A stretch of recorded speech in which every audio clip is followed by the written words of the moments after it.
I went to Georgia, I got a tour of their headquarters, I met their CEO, and I talked to the same customer service folks that you'll talk to when you dial pound 250 and say keyword micro. Switch today and save 50% off your first month when you dial pound 250 and say keyword micro. Pure Talk. A wireless company that actually stands for something. At Tropical Smoothie Cafe, summer is our season, and we're kicking it off with a free 12-ounce Sunrise Sunset Smoothie for National Flip-Flop Day on May 28th from 2 to 7 p.m. Terms and conditions apply. Millions of Americans take medicine like Ozempic and Zepbound. Many of them are overpaying by thousands of dollars a year. These GLP-1 medications for diabetes, weight loss, and more may not always be covered by your insurance, but GoodRx can help. GoodRx helps you save every month on prescriptions at over 70,000 pharmacies nationwide. Best of all, it's free to use. Check GoodRx to save on GLP-1s. Just go to GoodRx.com/GLP. That's GoodRx.com/GLP. GoodRx is not insurance, but can be used instead of insurance, including Medicare and other federal and state-funded programs. Go from daydreamer to industry leader with Amazon Business. From office supplies to IT essentials, Amazon Business provides tools that help you save costs and make insight-based decisions. Learn how to bring your visions to life at AmazonBusiness.com. Get a $15 prepaid MasterCard after rebate when you buy 5 quarts of Mobil 1 full synthetic motor oil at O'Reilly Auto Parts. O'Reilly Auto Parts. Your best source for local news. KIRO Newsradio, KIRO FM, and HD1, Tacoma, Seattle, Northwest News. This is CBS News on the Hour, sponsored by Progressive Insurance. I'm Cammie McCormick. President Trump said today he's still confident about a nuclear deal with Iran, despite Israel's concerns. Linda Kenyon reports. President Trump says he warned Israeli Prime Minister Netanyahu not to strike Iran as long as nuclear talks continue. Yeah, I told him this would be inappropriate to do right now because we're very close to a solution. Now, that could change at any moment. Speaking in the Oval Office, the president added a very strong document could settle the dispute over Iran's nuclear program. Well, we can go in with inspectors, we can take whatever we want, we can blow up whatever we want. Meanwhile, the head of the UN's Atomic Watchdog Group calls the continuing negotiations a good sign. Linda Kenyon, CBS News, the White House. The president's chief negotiator, Steve Witkoff, says he's hopeful about ending the fighting in Gaza, even though there's been no sign either side is on board. I have some very good feelings about getting to a long-term resolution, temporary ceasefire, and a long-term resolution, a peaceful resolution of that conflict. Israel says it's killed another Hamas leader in Gaza, Mohammed Sinwar. CBS's Elizabeth Palmer on what that could mean for the peace process.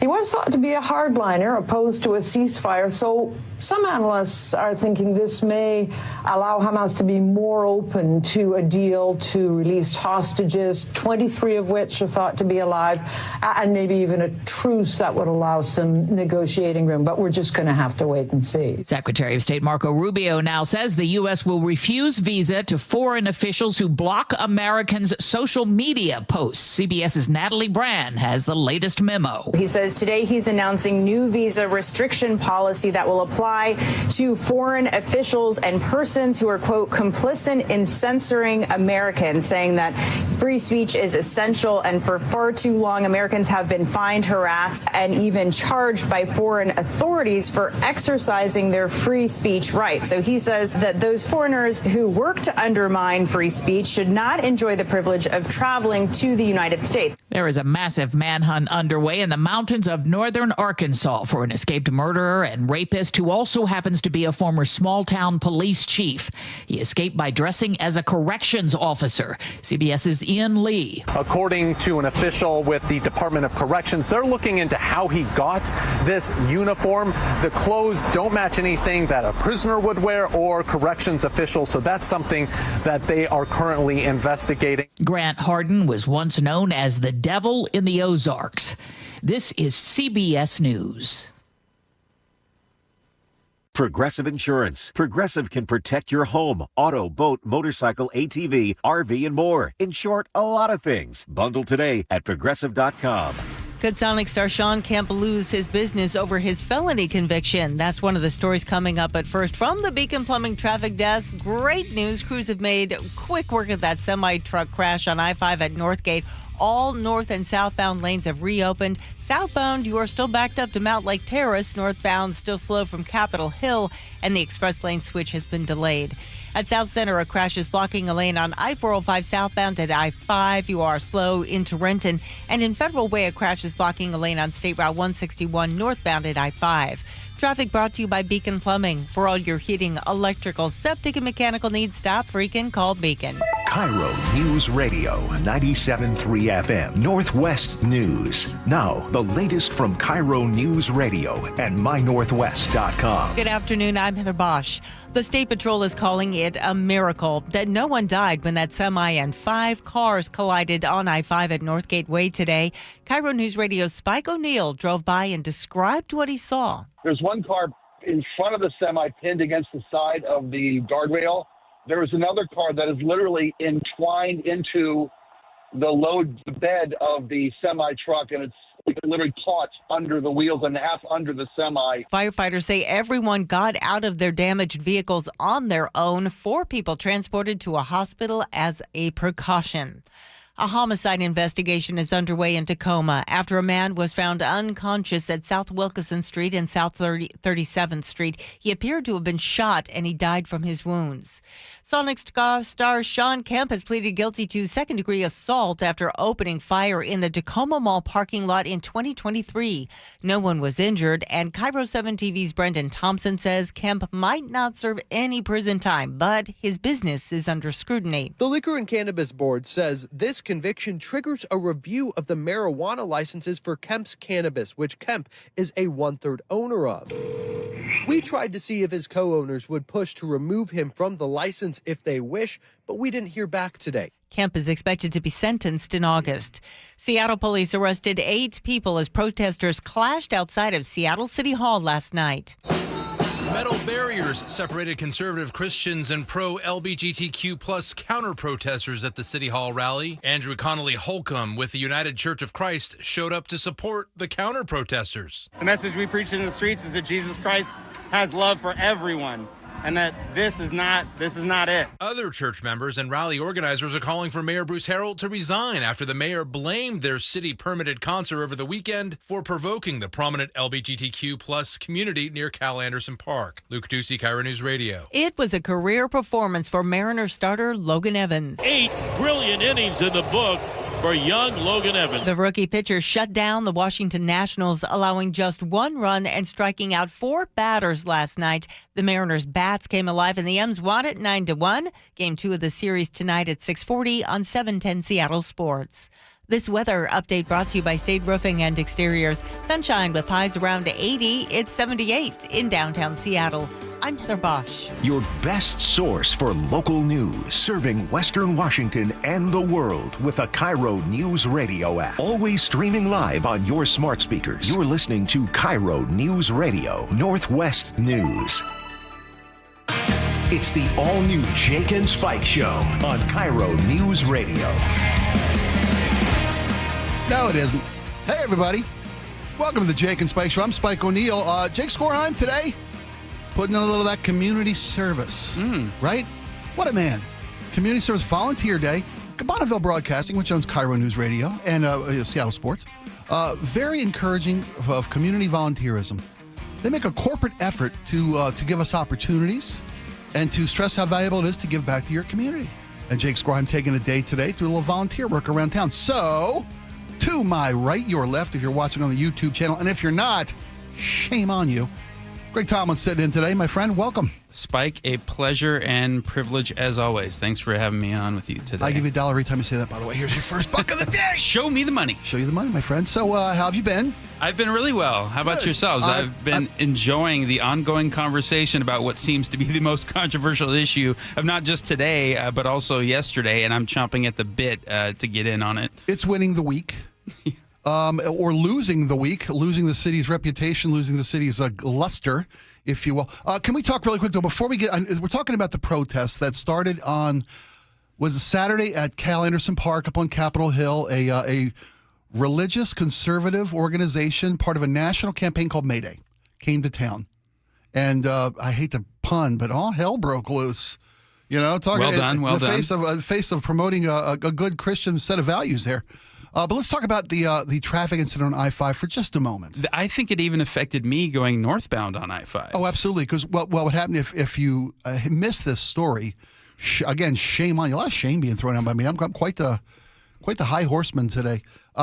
So this morning at about, I bring this up today to tell you folks that this morning at just after 9 o'clock, a semi with a load of what seems, I think, plywood from the firsthand assessment I was able to give the situation, was involved in an accident. I believe the semi was struck by a sedan, which broke an axle, which forced the semi to take an immediate hard left turn through the barricade, just north of the Northgate exits on I-5.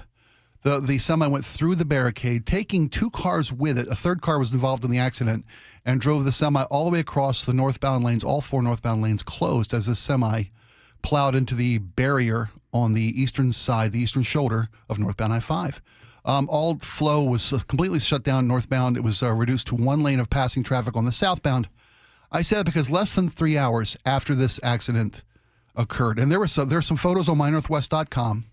You can see how two cars were actually entwined, had merged transformer-like with the semi. It looked nasty. It looked nasty, and by all accounts, with latest reporting, there will be no fatalities. There were injuries that were being treated on the scene, but no fatalities in this accident. The fact that the traffic is cleared, all southbound lanes are already open. The northbound lanes has begun to ease traffic on the northbound, and I want to just compliment the emergency services and WASDOT.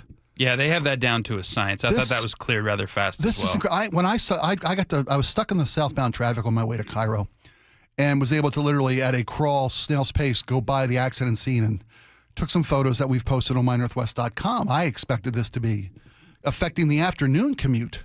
This traffic accident was so horrific and engulfing so many different vehicles involved.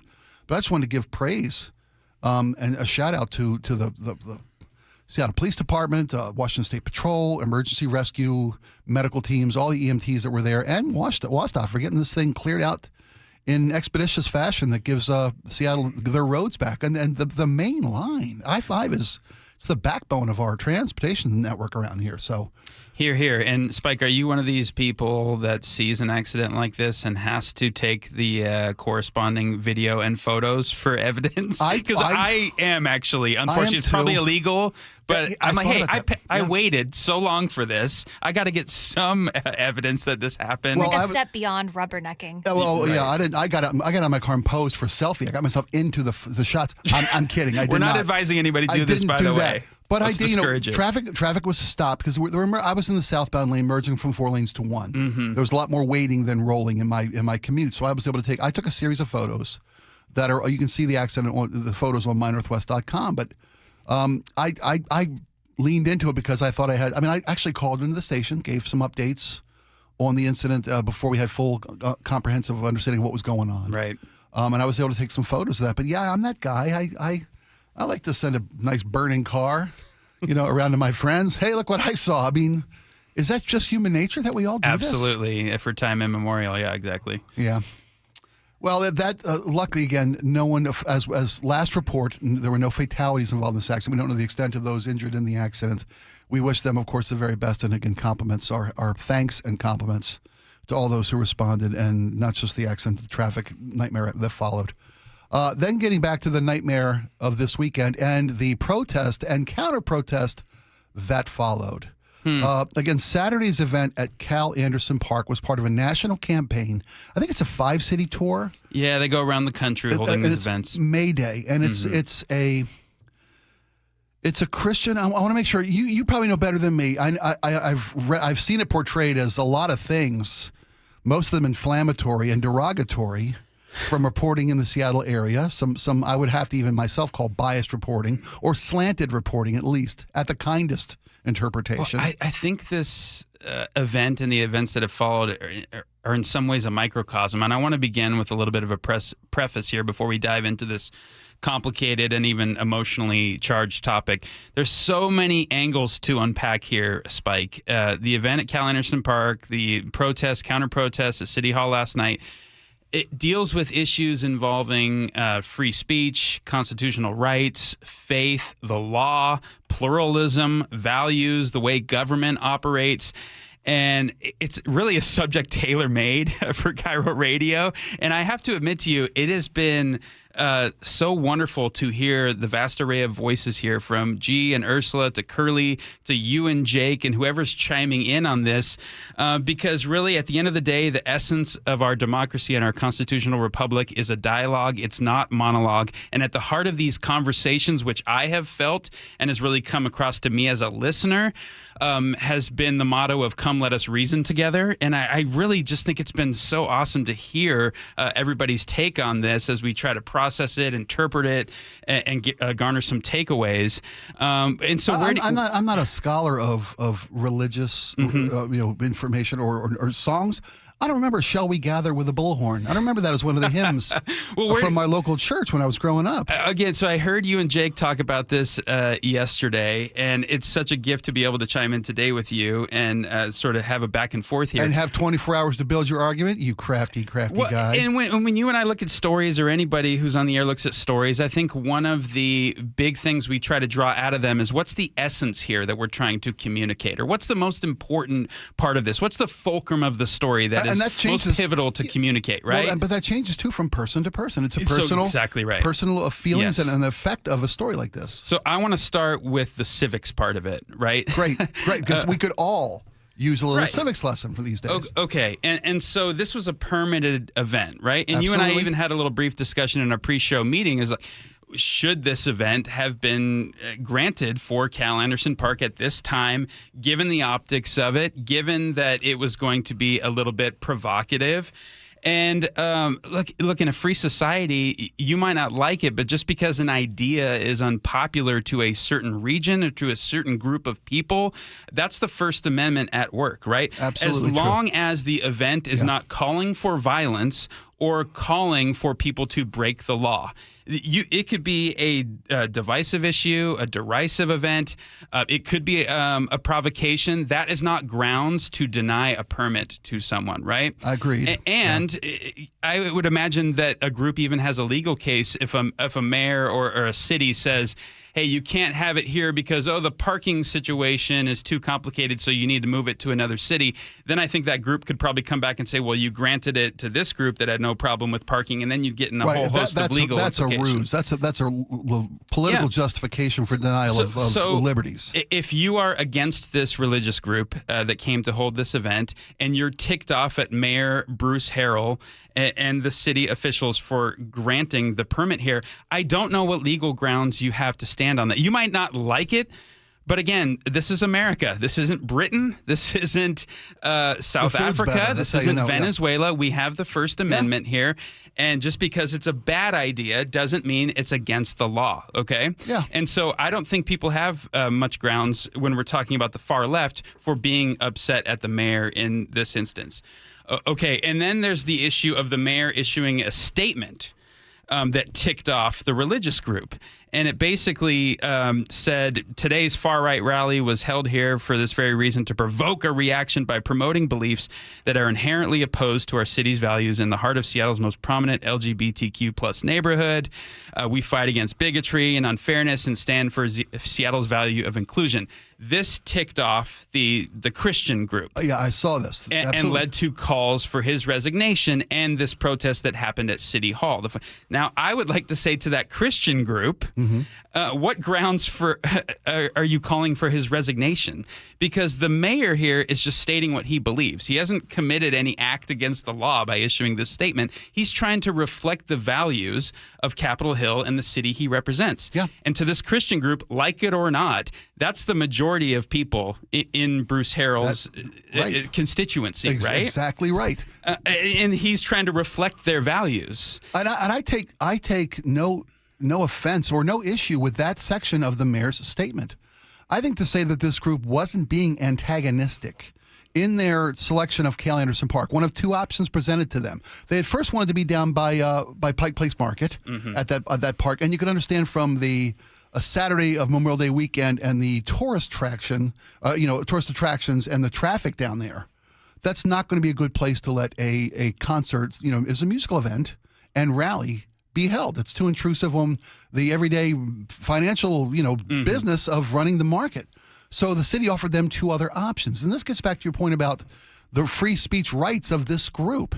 But I would ask, and maybe I'm far afield on this, does the city have an obligation to protect its citizens not just from violence or crime, but from intended harm?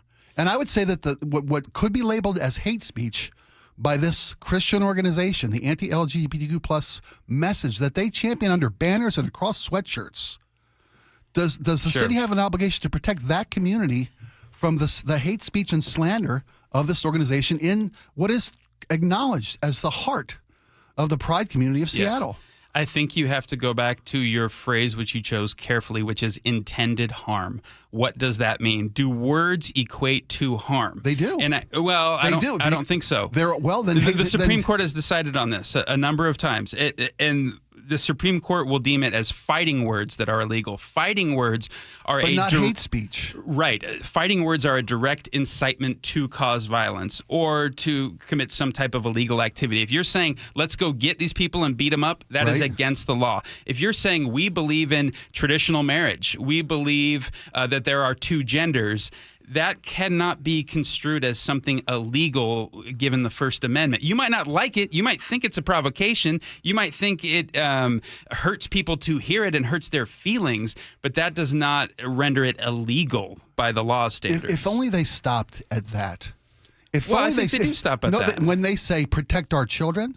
Yeah, that is going. I think they're talking about indoctrination. Or what they deem as indoctrination or predatory. I mean, I think it's a reasonable assumption to say when you're telling me to hashtag protect our kids. Yeah.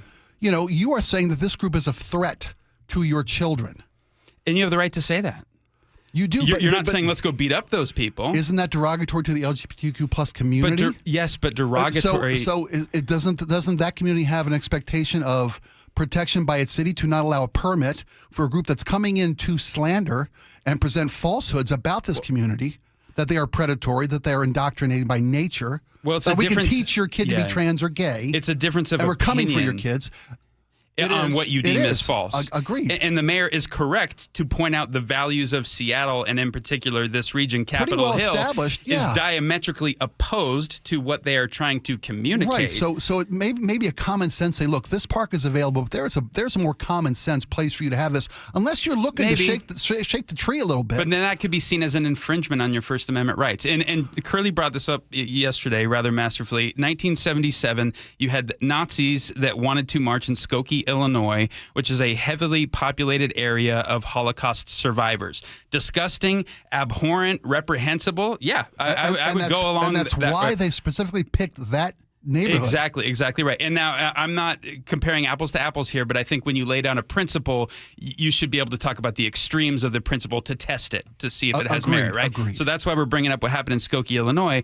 And the Supreme Court basically agreed with the lower court and said, yeah, you know what? They have a right to march there. You might not like it. It might be sickening, but welcome to the American experiment and the First Amendment. And to that I say, hear. Now, a thought experiment. If the Nazis had marched in Skokie, Illinois and been attacked, I would not be on the side of the violent attackers or the accosters in that instance because speech is not violence. Agreed with you. Actions contribute to violence. Yeah. And so here's been one of my problems with the media coverage of what happened at Cal Anderson Park. And that is 23 people were arrested. But here's how the narrative was framed in the likes of the Seattle Times. And that is, we had a far-right Christian extremist anti-LGBTQ group, and we had the pro-LGBTQ lobby. If you're deeming a group to be extreme and far-right, those are pejoratives that conjure up in your mind extreme negatives of like, whoa, this group is harmful. Who are the ones throwing urine balloons? Who are the ones accosting police? Who are the ones exposing themselves with children in plain sight at multiple times? You would have thought it was the right-wingers, the way this was conveyed in the media. And so this is very done what's the word I'm looking for? Shrewdly. It's very shrewdly by the Seattle Times to get you to have a certain impression of the way the events went down.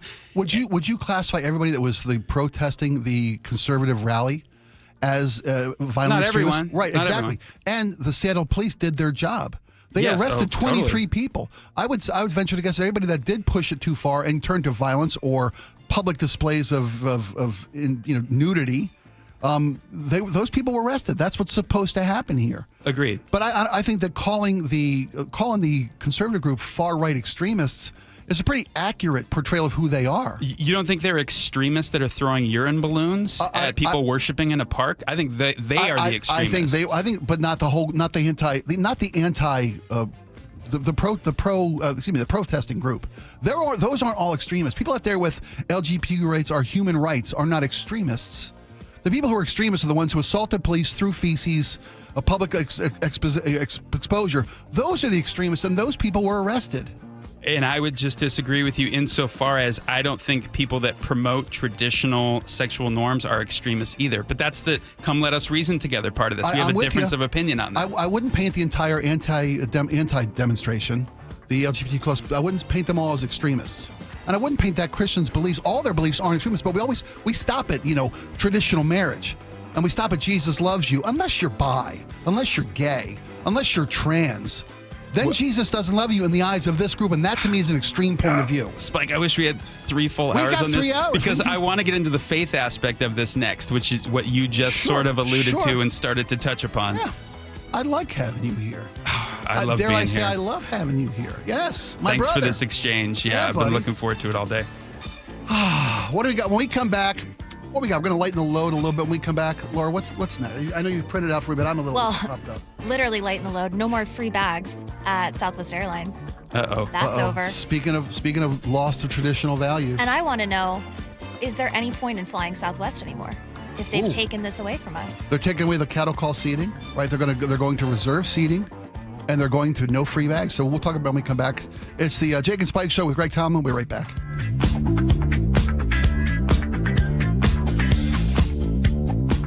This hour is brought to you by Caesars Sportsbook at Muckleshoot Casino. The first place you turn to for breaking news. Protest outside City Hall. KIRO News Radio. James Lynch begins our team coverage live at City Hall. Now, we are told by SPD that 4 people have been arrested for assault. For more on the counter-protesters, we go to Scott Carty. See a group of another 10 officers come down the steps. Closures now extended from Washington closer to the stadiums. KIRO News Radio on 97.3 FM and download the KIRO News Radio app to listen anytime. The first Mariners fireworks night is coming up, and we're starting things off with a bang. Be here this Friday for our K-pop fireworks show, presented by T-Mobile, after the team takes on the Twins at 7:10. Jorge Polanco, his second home run of the night. He is absolutely on fire. Get ready for an epic dance party as we light up the sky with a post-game show powered by the biggest global hits. Fireworks and Mariners baseball. That's 2 spectacular shows in one unforgettable night. JP with a flip, and they got him at first base. How in the world? Visit Mariners.com/fireworks to get your tickets and see the complete lineup of all 6 Mariners fireworks nights this summer, including a sing-along show on June 13th and a patriotic palooza on July 3rd. Plus, check out everything else on deck at T-Mobile Park, like 3 straight Mariners value games against the Orioles starting Tuesday, June 3rd. Mariners baseball. Try dance up. Cold is beginning, rocks are moving and mold is creeping and water seeping in. It's hard to be a homeowner, we know. Without American Crawl Space and Pest Services, it is hard to be a homeowner. Dave Ross here. American Crawl are the heroes to call for insulation and pest issues because in addition to their great reviews and decades of experience, they also give out the most PSE insulation rebates of any insulation company in the state. American Crawl, the heroes you call. Get your free inspection at AmericanCrawl.com. Are you worried about economic conditions, tariffs, and inflation? Are you tired of trying to time the stock market? Maybe it's time to take a little risk off the table given current market volatility. For stability, there's no better option than Legacy Group's Northwest Fund, a fixed return of 9%. Hi, I'm Scott Rirucka, CEO of Legacy Group Capital in Bellevue. We've been running local real estate investment funds for over 18 years with zero investor losses, averaging double-digit returns since inception, and we also accept IRAs. Over 1,000 local investors have invested over $250 million in our Legacy family of funds. Feeling uneasy? Don't gamble your hard-earned money or risk your retirement. Legacy Group's Northwest Fund, returning 9%, has limited openings for new investors right now. Call 425-635-4700 or visit LegacyG.com. That's LegacyG.com. This is not investment advice. Legacy investments available to accredited investors only. Details at LegacyG.com. There's a sink at the brink and a drain that's a pain. Dayandnight.net. The old throne's not too well, and ooh, does it smell? Dayandnight.net. Slow drains, backed up toilet, is your main drain or sewer clogged? Hi, I'm Bruce, General Manager of Day and Night Plumbing and Heating. Over the past 70 years, I think we've seen every drain clog out there. If your pipes aren't draining from a small fix to a major repair, our sewer and camera inspection will show exactly where the problem is. I promise you, our experienced technicians will find the issue, the right solution, and do it at a fair price. Give us a call or visit Dayandnight.net. I guarantee whether Day and Night is your first choice or your smart second opinion, we'll work harder than anyone to earn your trust. If you have a drain that's slow or clogged, call Day and Night. Now you'll save $50 off any drain cleaning. Slow or clogged drains? You know where to go. Dayandnight.net. We're here with our friend Steve Teitler of Best Mortgage, the reverse mortgage expert. Steve, mortgage rates have been dropping this year. How could that help seniors struggling to stay in their homes? Lower mortgage rates means seniors can now get more money from their equity with a reverse mortgage. You can pay off your existing mortgage, have extra money to help with today's high cost of living, or believe it or not, you can even buy a home with a reverse mortgage. There are many uses, and best of all, you have no mortgage payments the rest of your life. But as you always say, a reverse mortgage is not for everyone. That's right. Avoid the high-pressure sales pitch from those out-of-state call centers. I give you a consultation, not a sales pitch. I'll tell you if a reverse mortgage is right for you, and I always tell you if it's not. Honest advice you can trust from the reverse mortgage experts. Best Mortgage, the VA loan experts and debt consolidation specialists too. 425-649-6000. Best Mortgage, 425-649-6000. KIRO News Radio 97.3 FM Northwest News. Now, the latest from KIRO News Radio and mynorthwest.com. Seattle feels the heat. KIRO News Radio's Gwen Baumgartner reports. Hump Day bringing the hottest day of the year to Seattle. Temperatures forecast to surpass 80 degrees. Families flocking to Alki Beach for both the low tides and the sunshine. Got here at 9 a.m., so gotta enjoy it. We made the trek to the beach. Can't pass up a beautiful day. Wednesday, not expected to reach a city record. The hottest May 28th was back in 1983. That day, it hit 92 degrees. Gwen Baumgartner, KIRO News Radio. This comes as drought concerns continue. All of western Washington is unusually dry, and the central and northern Cascades are in moderate drought. Firefighters are battling a wildfire near Leavenworth right now. The Second Creek wildfire is burning on about 63 acres.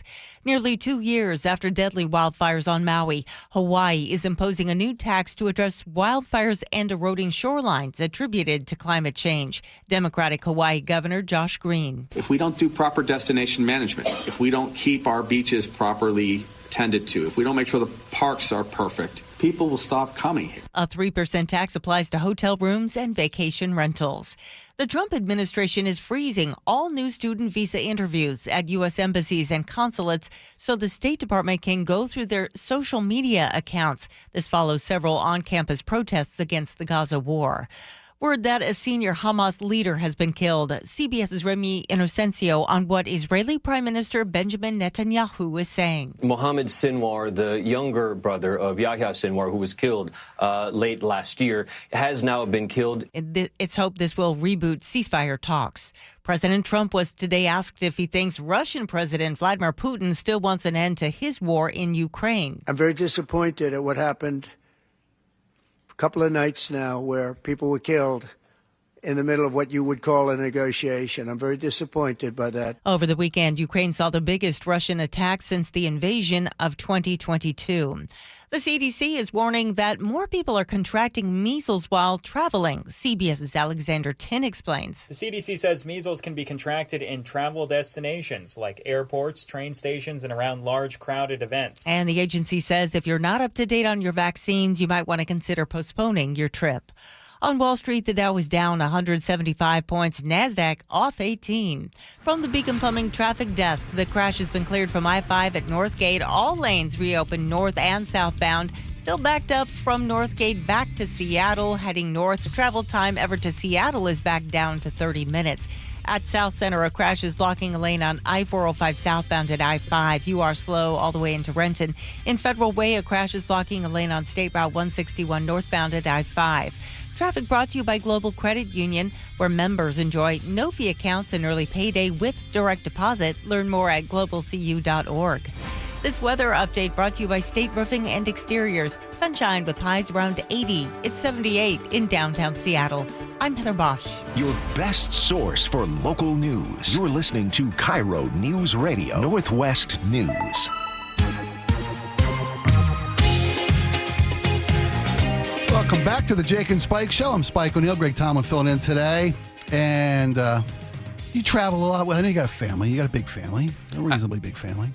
We've been opting for more like the 2-hour, within 2-hour road trip kind of traveling, okay. Less by air, but we have in the past. Yeah. Is it because air travel, I should say, has become such a hassle between the fees? Everything you want is another fee. It's more the cost. Yeah, exactly right. As far as the hassle part of it, I was never one to bemoan the long waits because I played a lot of Oregon Trail, the video game, when I was growing up. Wow. And I'm like, well, people were dying of dysentery every 5 minutes back then. Okay. You know, I have to put up with looking at my smartphone during a 3-hour delay. I'm not going to complain. Okay? What a wonderful sense of perspective you've gotten. Well, we bring this up because we just had a big travel weekend. I think 50 million Americans traveled over the Memorial Day weekend. Southwest Airlines made a couple announcements in the recent months. First was that they were going to eliminate their boarding process with no reserve seats, first come, first served seating on Southwest Airlines. And for a lot of folks, that was a real draw to Southwest, because when you go and you plan a trip, unless you plan months and months and months ahead, which is a luxury sometimes we don't all have. You are paying more for aisle seats. You're paying more for business class, which is an extra 6-7 inches of leg room, or supposedly exit rows. Don't forget the moist towel. The moist towel, that's 75 cents these days. I'm waiting for the day that when the air mask drops during an emergency, it's coin operated. That's when I know. That's when I know that they've right. There was an old TV commercial about it. Not to be so far off track, but old TV commercial about a guy on an airline who had to go to the restroom, and who was trying to buy quarters from other passengers, and no one had change. And he's like, "Got change for $1?" I go, "I'll give you $1 for 2 quarters. I'll give you $5 for 2 quarters." This guy's going up and down the plane. Anyway, Southwest Airlines, not only did they announce that they're getting away from their first come, first served seating, Southwest Airlines announced, that's in the papers yesterday, no more bags fly free. That was their campaign slogan. Yeah, that was one of the big draws. $35 now for the first checked bag. Second bag is going to cost you $45. And it left me thinking, are there any airlines anymore that don't charge for checked bags? I'm not sure. I couldn't find any online. Maybe there's a weird Frontier or something. I don't know. There may be a smaller airline. I know that, and also Southwest does still have they have a loyalty program that they still say if you are a member of their Southwest loyalty program, I think it's called the A-List Preferred Rewards, Rapid Rewards. You can still rolls get right off the tongue. Yeah, Rapid Rewards, A-List Preferred. Blah blah blah blah blah. You can still get 2 free checked bags with enough points. But with the announcement yesterday that bags no longer fly free, they've also changed the requirements of their loyalty program. To one, the most impactful used to be never expiring points on Southwest when you built up frequent flyer miles, right, or whatever verbiage you want to lay on it. Now they will expire after a year of earning. Okay. And they changed how many points you have to qualify for this A-list, super reserve, special VIP guy to get free baggage checked I've Southwest. never been a checked bag guy, though, and I know it's different from person to person. When you dress like me and just don't care whatsoever, it's like 3 pairs of boxers, 3 pairs of socks, 3 undershirts, and maybe like 1 button-up shirt. I'm good to go. Do you wear them all at the same time? Remember the Friends episode where Joey tried to dress in layers to avoid the baggage fee? It's funny how art always imitates life, but that's what people go through these days. Yeah. With the charging of baggage fees for most every airline, and now including Southwest, the advent of just how much can I get into the overhead compartment, they're testing the limits of that on a regular basis. Have you ever had to put your bag into that little, they have like a frame right by the gate, right, as you take the jetway down to your plane. Oh, yeah. As you roll up with your carry-on, there's literally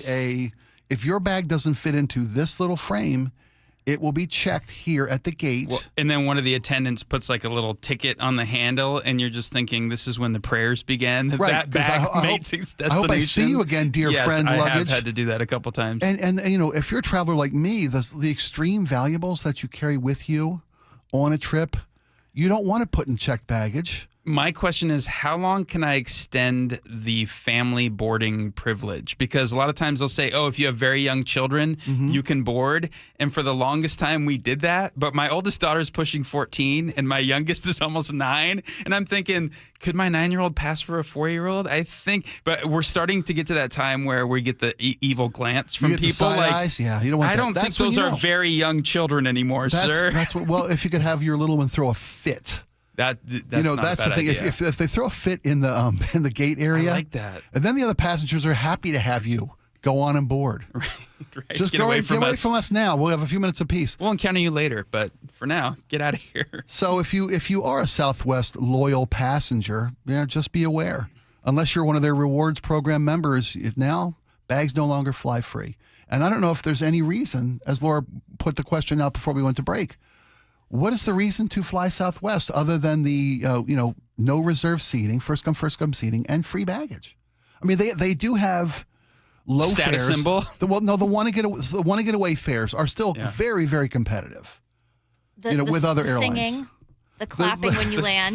If you like these things, I don't, but many do. Southwest encourages their flight attendants to be performers and entertainers. Here's the thing. I compare the buying airline tickets nowadays with the buying concert tickets experience because of the price fluctuations that happen. So if I'm like trying to fly Alaska and we're thinking we sort of want to get away with the kids around spring break, I mean, I will refresh the website every 24 hours and say like a fare to Palm Springs is $99, and then the next day it's $149, and then as you approach closer to the date, if they're not selling as much tickets, it's like, $89 for just this one day. But then it's sort of a gamble, and you're going, I think the price will get cheaper. I think it actually shot up $30, and like so on and so forth. I have the same experience of like, you want to go see The Who this fall at Climate Pledge.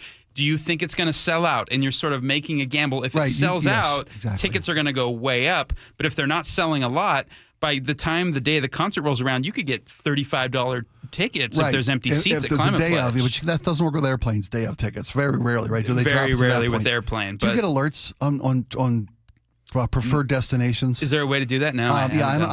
Alaska Airlines has a program where if we monitor ticket prices between here, and we have family, elders of our family are in Albuquerque, and when we get a chance, we want to spend as much time with them as possible, or bring them up here to spend time with the family before we lose them all. And we get updates all the time when various the fare for that city now is only $79 one way, blah blah blah.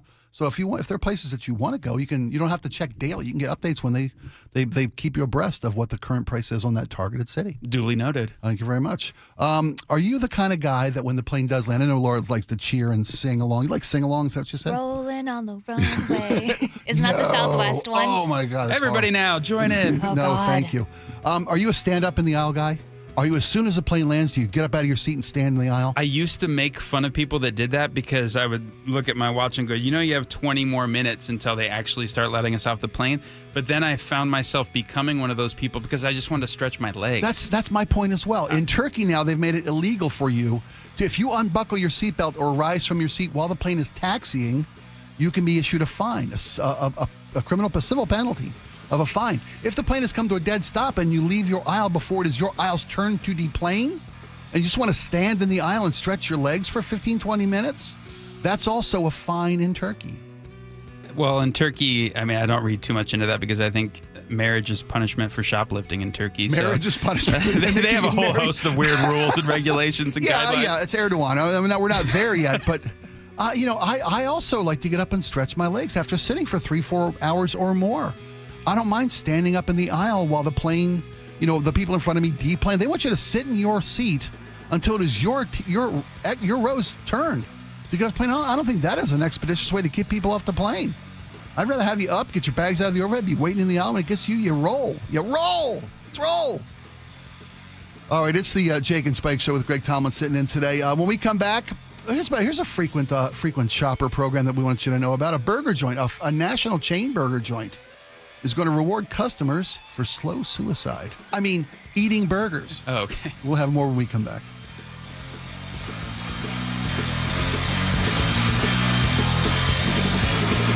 You listen to Charlie and Manda on Seattle's Morning News every morning. What do they listen to every afternoon? I listen to John all the time when I'm driving home, driving my kids around. I also listen to the John Curley Show. Even by the end of the day, I still like to keep my brain active, and he's very good at doing that. John, first of all, is hilarious. I never know where this dude is coming from. The perfect bookends to your daily commute with KIRO News Radio on 97.3 FM and the KIRO News Radio app. Memorial Day weekend is a time to honor and remember those who serve for the United States Armed Forces. The holiday weekend is also the unofficial start to summer and brings people outside for boating, barbecues, and get-togethers. My friend Jonathan from DUI Heroes says DUI arrests increase around holiday weekends. If you or someone you know is pulled over for DUI, contact DUI Heroes immediately.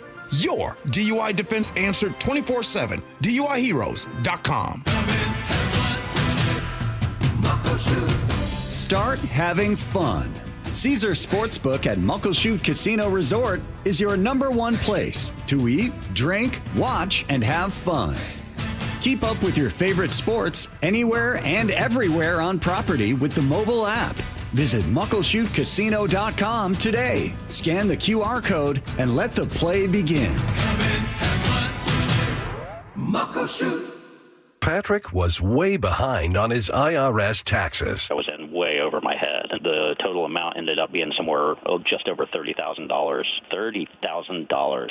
Then the IRS came to collect. Started getting letter after letter. A lien had been filed against me. They were going to basically hang me completely out to dry. He had to do something. That's when I reached out to Optima Tax Relief. Patrick's life quickly got a lot easier. It was very easy. Pretty much hands off. They picked up the ball and ran with it. And how'd it go? I couldn't believe it. I had to ask 2 or 3 times. I saved an incredible amount of money. How does Patrick feel about Optima? Couldn't be happier. They definitely helped me. Optima Tax Relief, the best place to call. They're the best in the business. Do what Patrick did and call Optima Tax Relief for a free consultation. Call 800-343-6460. 800-343-6460. 800-343-6460.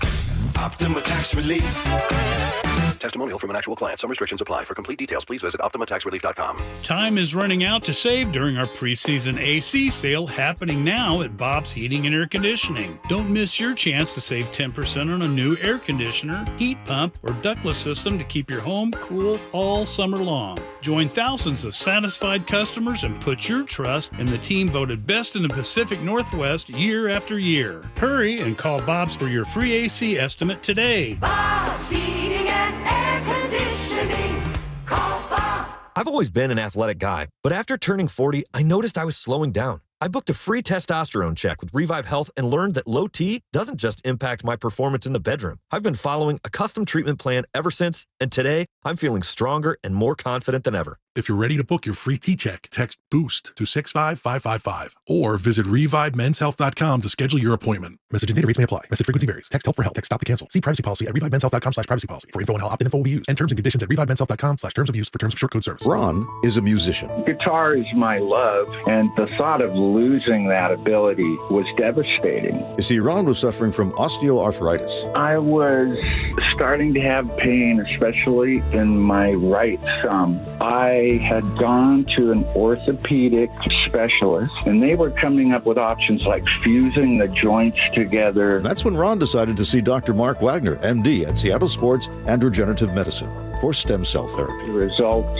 are astounding. I couldn't have imagined it working as effectively as it has. You'd recommend this to other people? Oh, wholeheartedly. I am quite the fan of the stem cell therapy. So, whether it's a shoulder, hip, knee, or even your thumb, before you choose surgery, consider stem cell therapy with Dr. Mark Wagner, MD, at Seattle Sports and Regenerative Medicine. Schedule your consultation at drmarkwagnermd.com. I'm singing from rooftops. Go see Dr. Wagner.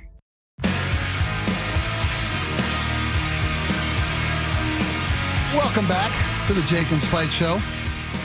Greg, are you a fan of the burger? The burger aficionado, connoisseur? You've noticed the waistline, right? That's not just. Could be anything. Could be anything. That could be just healthy living. It's not health food. Okay. You can't get this way eating Brussels sprouts. Is that what you're saying? Is it heresy to say that I don't like the shakes at Shake Shack? I prefer the burgers. Ooh, that's an interesting take. The chocolatey taste is off to me. I prefer the partially gelatinated, weird. The powdery stuff you get from McDonald's and Wendy's and all that. Yeah. You know of a McDonald's with a working shake machine? Oh yeah. That's the big. But I can't tell you where it is, or I'd have to kill you. Bury the headline, my friend. Okay, Shake Shack is new to the Northwest. I had an opportunity to go to Shake Shack back in New York City when my oldest was going away to college. Went to school in New York for a couple of years. That's where it began, right? Yep. Yeah. So I got a chance to do the Shake Shack experience in New York. And then it came to the Great Northwest. There's one down on South Lake Union. I'm not sure if there's other locations in town. There's one in downtown Bellevue now. U Village has one. U Village has one, okay. There's one in Alderwood, too, right? That's right. I drove by one in Alderwood Mall. Yeah. Big line going around the block waiting for people to go to the drive-thru. Well, they are now offering a loyalty program. Its first loyalty program ever at Shake Shack, where if you download the app, there's a Shake Shack app. If you just got to have a burger so bad, you got to get on the app to get a burger. Every fast food restaurant is getting in on this game. And I have to admit, I am a loyal app follower and account holder with McDonald's. The deals at McDonald's with their app, and if you set up an account, are incredible. So family of five, right? After a ball game, Little League, we're coming home. It's 8 o'clock. The game was right during dinner. Stop by McDonald's. Every day they have a deal. And I wish this was an endorsement right now. It's going to sound like it's an endorsement. So you're loving it? Yeah. Ba-da-ba-ba-ba. Okay. It's 20% off anytime you spend $15 or more. 20% off. That's the fifth kid eats free. I mean, it's like 1991 Seriously. up in our minivan when we're rolling through there. and we're just enjoying the deals far more than we should. Here's where I draw the line, though. Okay. Taco Bell. When I go to Taco Bell, which is probably far too often, more than I should, and they say, "Do you have the rewards card?" And I say, "Sir, that's where I draw the line. I will not eat so much Taco go Bell. down to the Taco Bell rewards level and admit that ever." And so I'm down there. I'm down there. Laura, I have standards. That's where I draw the line. How about you, Spike? Are you a proud card holder of any of these institutions? I'm not a Taco Bell user. I'm not. I'm a taco. I'm a taco. How many years Taco Bell free? I'll tell you exactly how many years. It's been 1987. Oh, please! You're missing out. You're missing out. No chalupas. They haven't upgraded no cheesy gordita crunch. No double deckers. I promised I wouldn't slam anybody in this break. But it's impossible. 5-layer burritos. When you have Taco Time as an alternative to Taco Bell, well, I mean, if you got to eat at 2:30 in the morning, I get it. Taco Time was my first love, and it's still my true love to this day. But I mean, I'm just saying, Taco Bell's not even in the same universe, but it's still it's food fast on the go. It's down and dirty food to go. Sure. Yeah, I hear you. Okay, but we're talking about Shake Shack. If you buy 2 burgers within a set amount of time, you earn loyalty points and rewards from their offer with using the app. You can get remember the $1 drink? They used to do that at McDonald's. They don't anymore. Any size drink for a buck. Yeah. And nowadays, I don't go through McDonald's often. I do sometimes out of necessity. I promise you, I really don't. It's my firm belief, and I'll take this to my grave, but not that soon. Every time somebody hands you food through a window, it takes a day off the end of your life. Oh, I think it just makes it that much more special when I get through the window. It adds a day of happiness. It makes a day worth living. That's what you're saying? Yeah. I love that. I bemoan that they took away the cups and the old school straws from McDonald's. Now it's all clear cups. And it used to be this weird plastic wax paper. It was wax paper concoction that it had its own flavor to it. It really did. And you just knew it was giving you kidney disease, but you thought it's worth it in the end because it's so flavorful and mysterious and magical. Is it just me, or isn't the recipe different for Coca-Cola at McDonald's. I think that's been scientifically proven. It's proven, right? It's, you can buy a can of Coke, bottle of Coke. Them. They have something about the taste of Coca-Cola at a McDonald's that tastes like nowhere else you can get it. Right. I firmly believe that. And I'm with you on the new plastic cups. What I hate are the sippy lids. The sippy lid. Okay, do you put your lip on it or your front two teeth to like curve in the sippy lid? Very few things earn the pride of my front two teeth touching them. Very, very few things. Mostly it's Thai food, but that's just me. Okay. Yeah, I'm a big fan of straws. I like straws. I don't mind paper straws. They do degrade quickly, and but if the planet becomes a fiery ball of death, it's not because of plastic straws. I'm telling you. I just want to encourage you, and I think Laura's on board with this. At least dive into getting an app for one fast food restaurant, just trying it on for size, because the discounts in this day and age are second to none. Well, I guess it depends on how often you frequent it, but how about this pro move, okay? Okay. You want to hide the fast food from the loved ones? Oh, my God. That is a whole nother topic, looks like I'm low on fuel. I guess I'll just stop by this AM PM. And, they have a nice little garbage can here. Have you ever driven through the gas station without getting gas just to take advantage of the trash can? And I say, look, I'm a loyal customer. I'll hit you next time for the gas. But this time, I've done it. I'm disposing of the evidence. I've destroyed evidence at a gas station garbage can. Absolutely, I have. Have you ever dropped it off in the neighbor's trash can before you get home? That's when next level. That's when you got a problem. That's when you serious issues. When you ask your neighbor to leave their can out, curbside for just an extra day because you're going to drop your garbage at the can down the road. Nice. Because your missus will open up a can on her way taking the garbage out and notice a couple of fast food bags in there and wonder that's sinful. How much more time they have with you, given these choices you're making. I would never do such a thing. But if you're a fan of Shake Shack, if you are a fan of the Shake Shack, get the app, download the app, take yourself advantage of these. I'm convinced that these apps are like the early days of Uber. If you guys remember when you could get referral codes, Ubers were basically free. They were undercutting like sales to get you hooked on the app of Uber. But then it's going to slowly tick up. But what I'm saying is get it while it's good. Yeah. Right now, they're probably losing money because CEOs think that app conversions create loyal customers and it looks good for investors. Meanwhile, you're walking away with your fifth kid eats free. So. Salient point, I am a schmuck. That is so well said. It's the same thing that happened with YouTube TV and streaming services. Yeah. It's $49, and all of a sudden I'm like, I'm paying more for this than I was cable 2 years later. Any good dealer spreads the product at a loss to get you hooked, That's man. right. Whether he's got golden arches, a clown out front, or whatever it might be. He just, he wants to get you in. We're in the golden era of apps. Golden arches. Oh, I like this. Look at Laura's writing gold today, man. Do better. I need to workshop that. Hey, we seek progress, not perfection here, us addicts. When we come back, it's the Jake and Spike Show with Greg Tomlin filling in. When we come back, let's talk a little bit about the president and about pardons. Because, there's pardons go both ways, and the pardon's a time-honored right and power of the executive branch of government.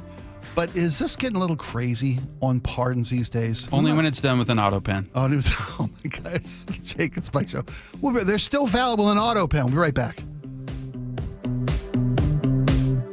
The first place you turn to for breaking news. Protest outside City Hall. KIRO News Radio. James Lynch begins our team coverage live at City Hall. Now, we are told by SPD that 4 people have been arrested for assault. For more on the counter-protesters, we go to Scott Carney. See a group of another 10 officers come down the steps. Closures now extended from Washington closer to the stadiums. KIRO News Radio on 97.3 FM and download the KIRO News Radio app to listen anytime. This could be the oddest gift anyone's ever given me. But I'll bet you use it. When the time is right, I suppose. That's the idea. A plunger. An Apollo plumbing plunger. Free for me? Actually, free to everyone we visit. Because? We believe some things you can do on your own. And if this plunger can't fix it? Apollo Plumbing will. Just like that. You call, we come. It's fixed. Wouldn't you rather I just call? You're welcome to. Okay. But for a simple backup, something I can solve myself, try your free plunger. I'll admit it's kind of spiffy. Apply a little pressure. And if it still won't clear, call Apollo Plumbing. The ready right now plumbers. Our big blue trucks come stocked full of fixes. And a plunger wielding plumber. A clean screen trained and trustworthy Apollo plumber. They come in a jiffy. Arriving when promised to put plumbing problems in your past. And give me a free plunger. That too.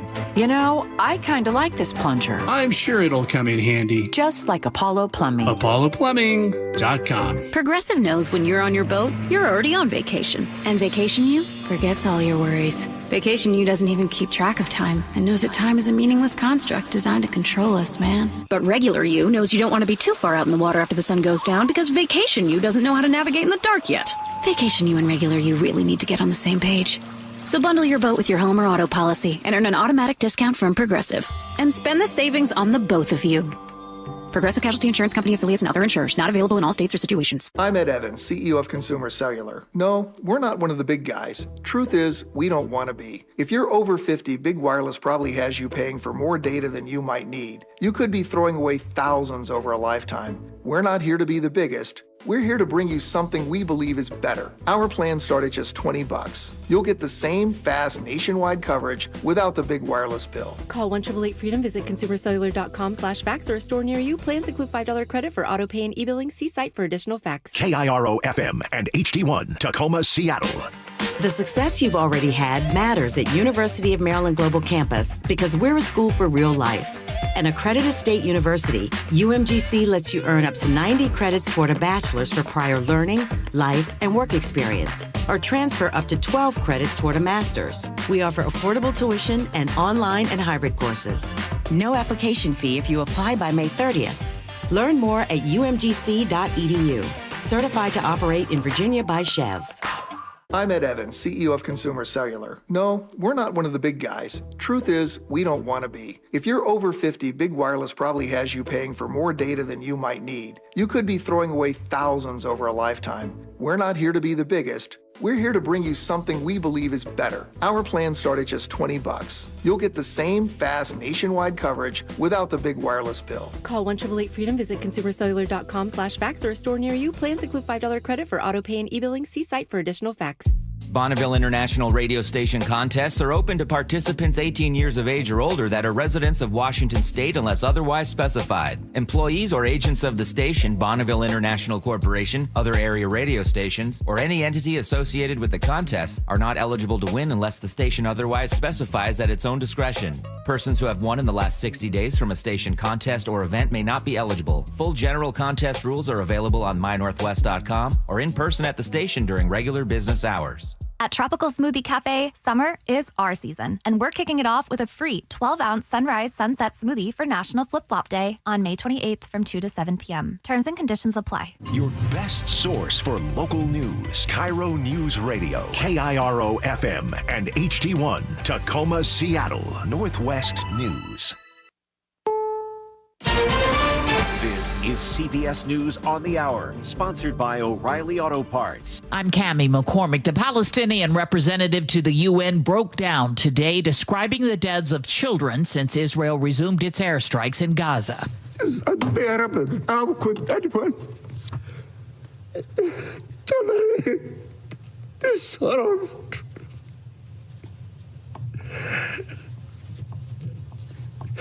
Excuse me, Mr. President. I have grandchildren. In Gaza today, at least 4 Palestinians were killed after breaking into a UN warehouse to get food. Israel said today it has killed a top Hamas leader. Rami Inocencio has that. Prime Minister Netanyahu saying that Mohammed Sinwar, the de facto leader of Hamas in the Gaza Strip, has been eliminated. His brother, also a Hamas leader, was killed last year. President Trump has been showing his frustration over the continuing war in Ukraine with his posts on social media.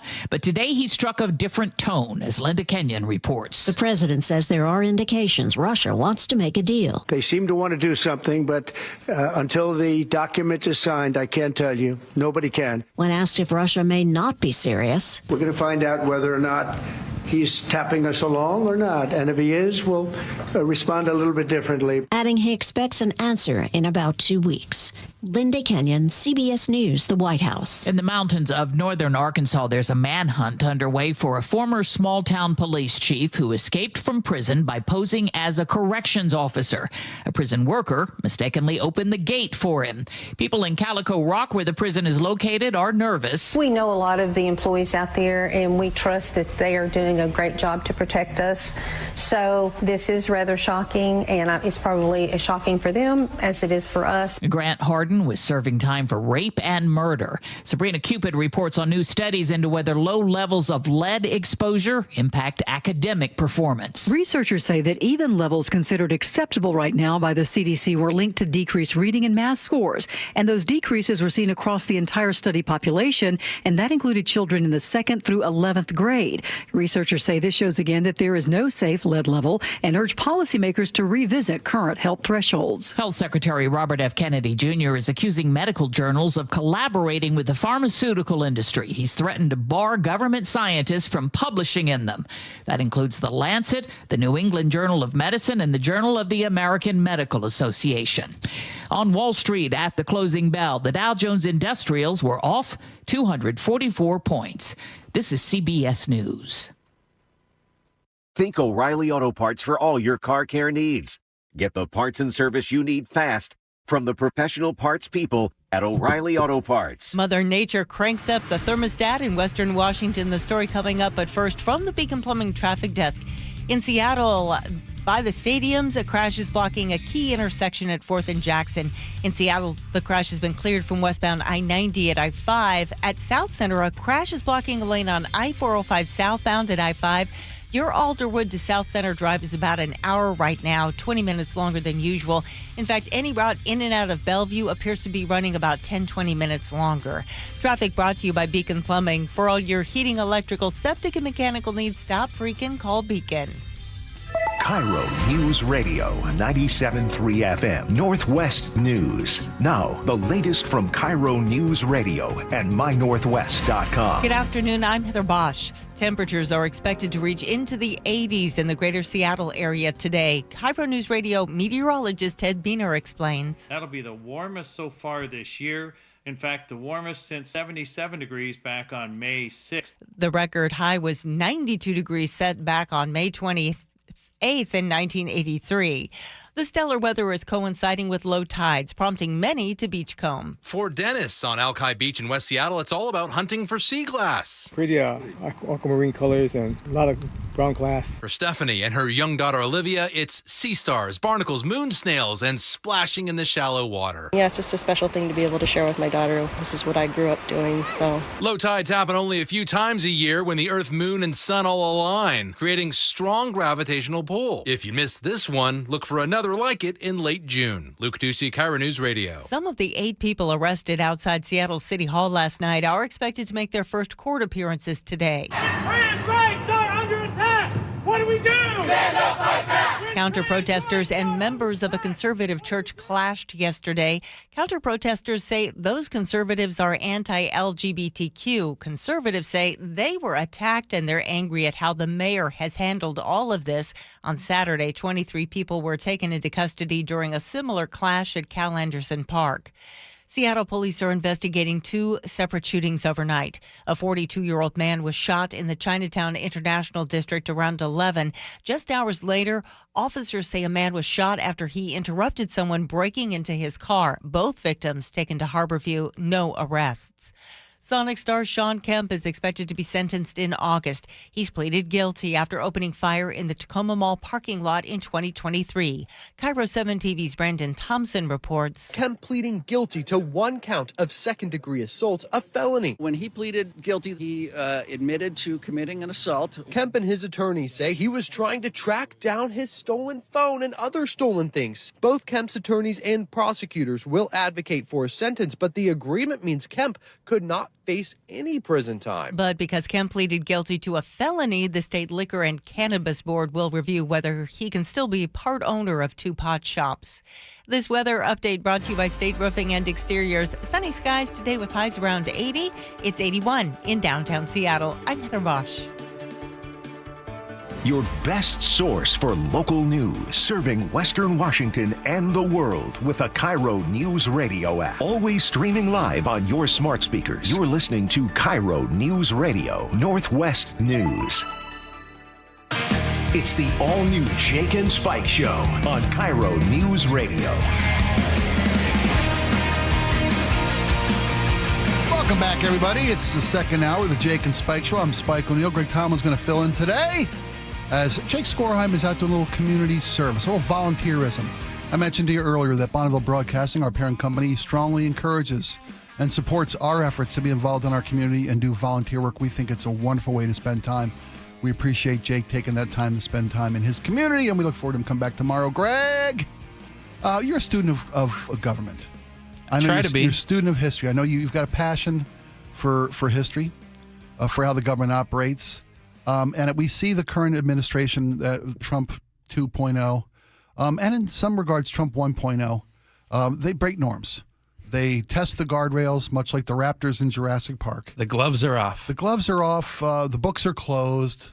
The lights are turned off. Things happen in the dark afterwards. I'm trying not to pick on the president. Okay, here we go. Let's continue this analogy. So the first Trump term is the raptor, and he's in the enclosed area, and he gets fed a cow, but he's within the guardrails. Right, delicious cow. Nobody eats cow like that. Right, but he's testing the fences. Well, no. Well, so he tests the fences in the first term. The second term, he's learned how to open doors, right? Right. Oh, yeah. Lets himself into the White House kitchen after hours. I think it's the perfect analogy. Right. And this time, I think he's that mega beast they created that fakes being trapped in the enclosure, fakes escape to lure people in. There you go. We're talking about the president because the president has been on a bit of a tear lately. And I'm not talking about lowering your grocery prices or gas prices, although people like to give him credit for things if they do occur, and he does take credit for a lot of things, whether he's had a hand in them or not. President recently signed an executive order lowering prescription drug prices, promising to lower prescription drug prices, asking that pharmaceutical companies give the United States market the same equivalency of the lowest price that drug is sold anywhere in the world. And he promised that he'd be lowering drug prices through this executive order. What it really is, though, is a request of pharmaceutical companies to give the American consumer the same most favored nation status, which is what the term is, for when a company, because countries, I should say, negotiate independently with drug companies. And drug companies are able to offer these often life-saving prescription drugs to other countries because at ridiculously low rates, because that's all they can afford. I'll give you an example. In certain countries in Africa ravaged by HIV or AIDS epidemics or whatever it may be, they can not afford to pay $12 a pill for a cocktail of pharmaceuticals. They know that they could afford $2. And it's worth the pharmaceutical companies' time and effort to provide them at that rate because it saves lives. It's a complicated issue, and I don't pretend to be an expert on it. What I do know is that Trump has been signing executive orders at a feverish pace. He loves the power of the pen. It comes from the Captain Picard mantra of make it so. Make it right? so, yeah. Make it so, pointing the finger. Yeah. And so, yes, he signed an executive order about reducing drug prices. On its surface, and my knee-jerk reaction to this is, ultimately, it's a bad move. I come from a medical family, and my dad and I once got on the topic of why prescription drugs cost so high, at least for a period of time. And a lot of this comes down to the free market and the profit motive. So one of the reasons you have such innovation that happens all the time in this space and advancements in treating certain chronic diseases or whatever you need prescriptions for is companies or people, even businesses, will sacrifice everything with research and development and trying to find breakthroughs. That is a very costly exercise. Absolutely. Extreme. Sometimes it takes years and years and years.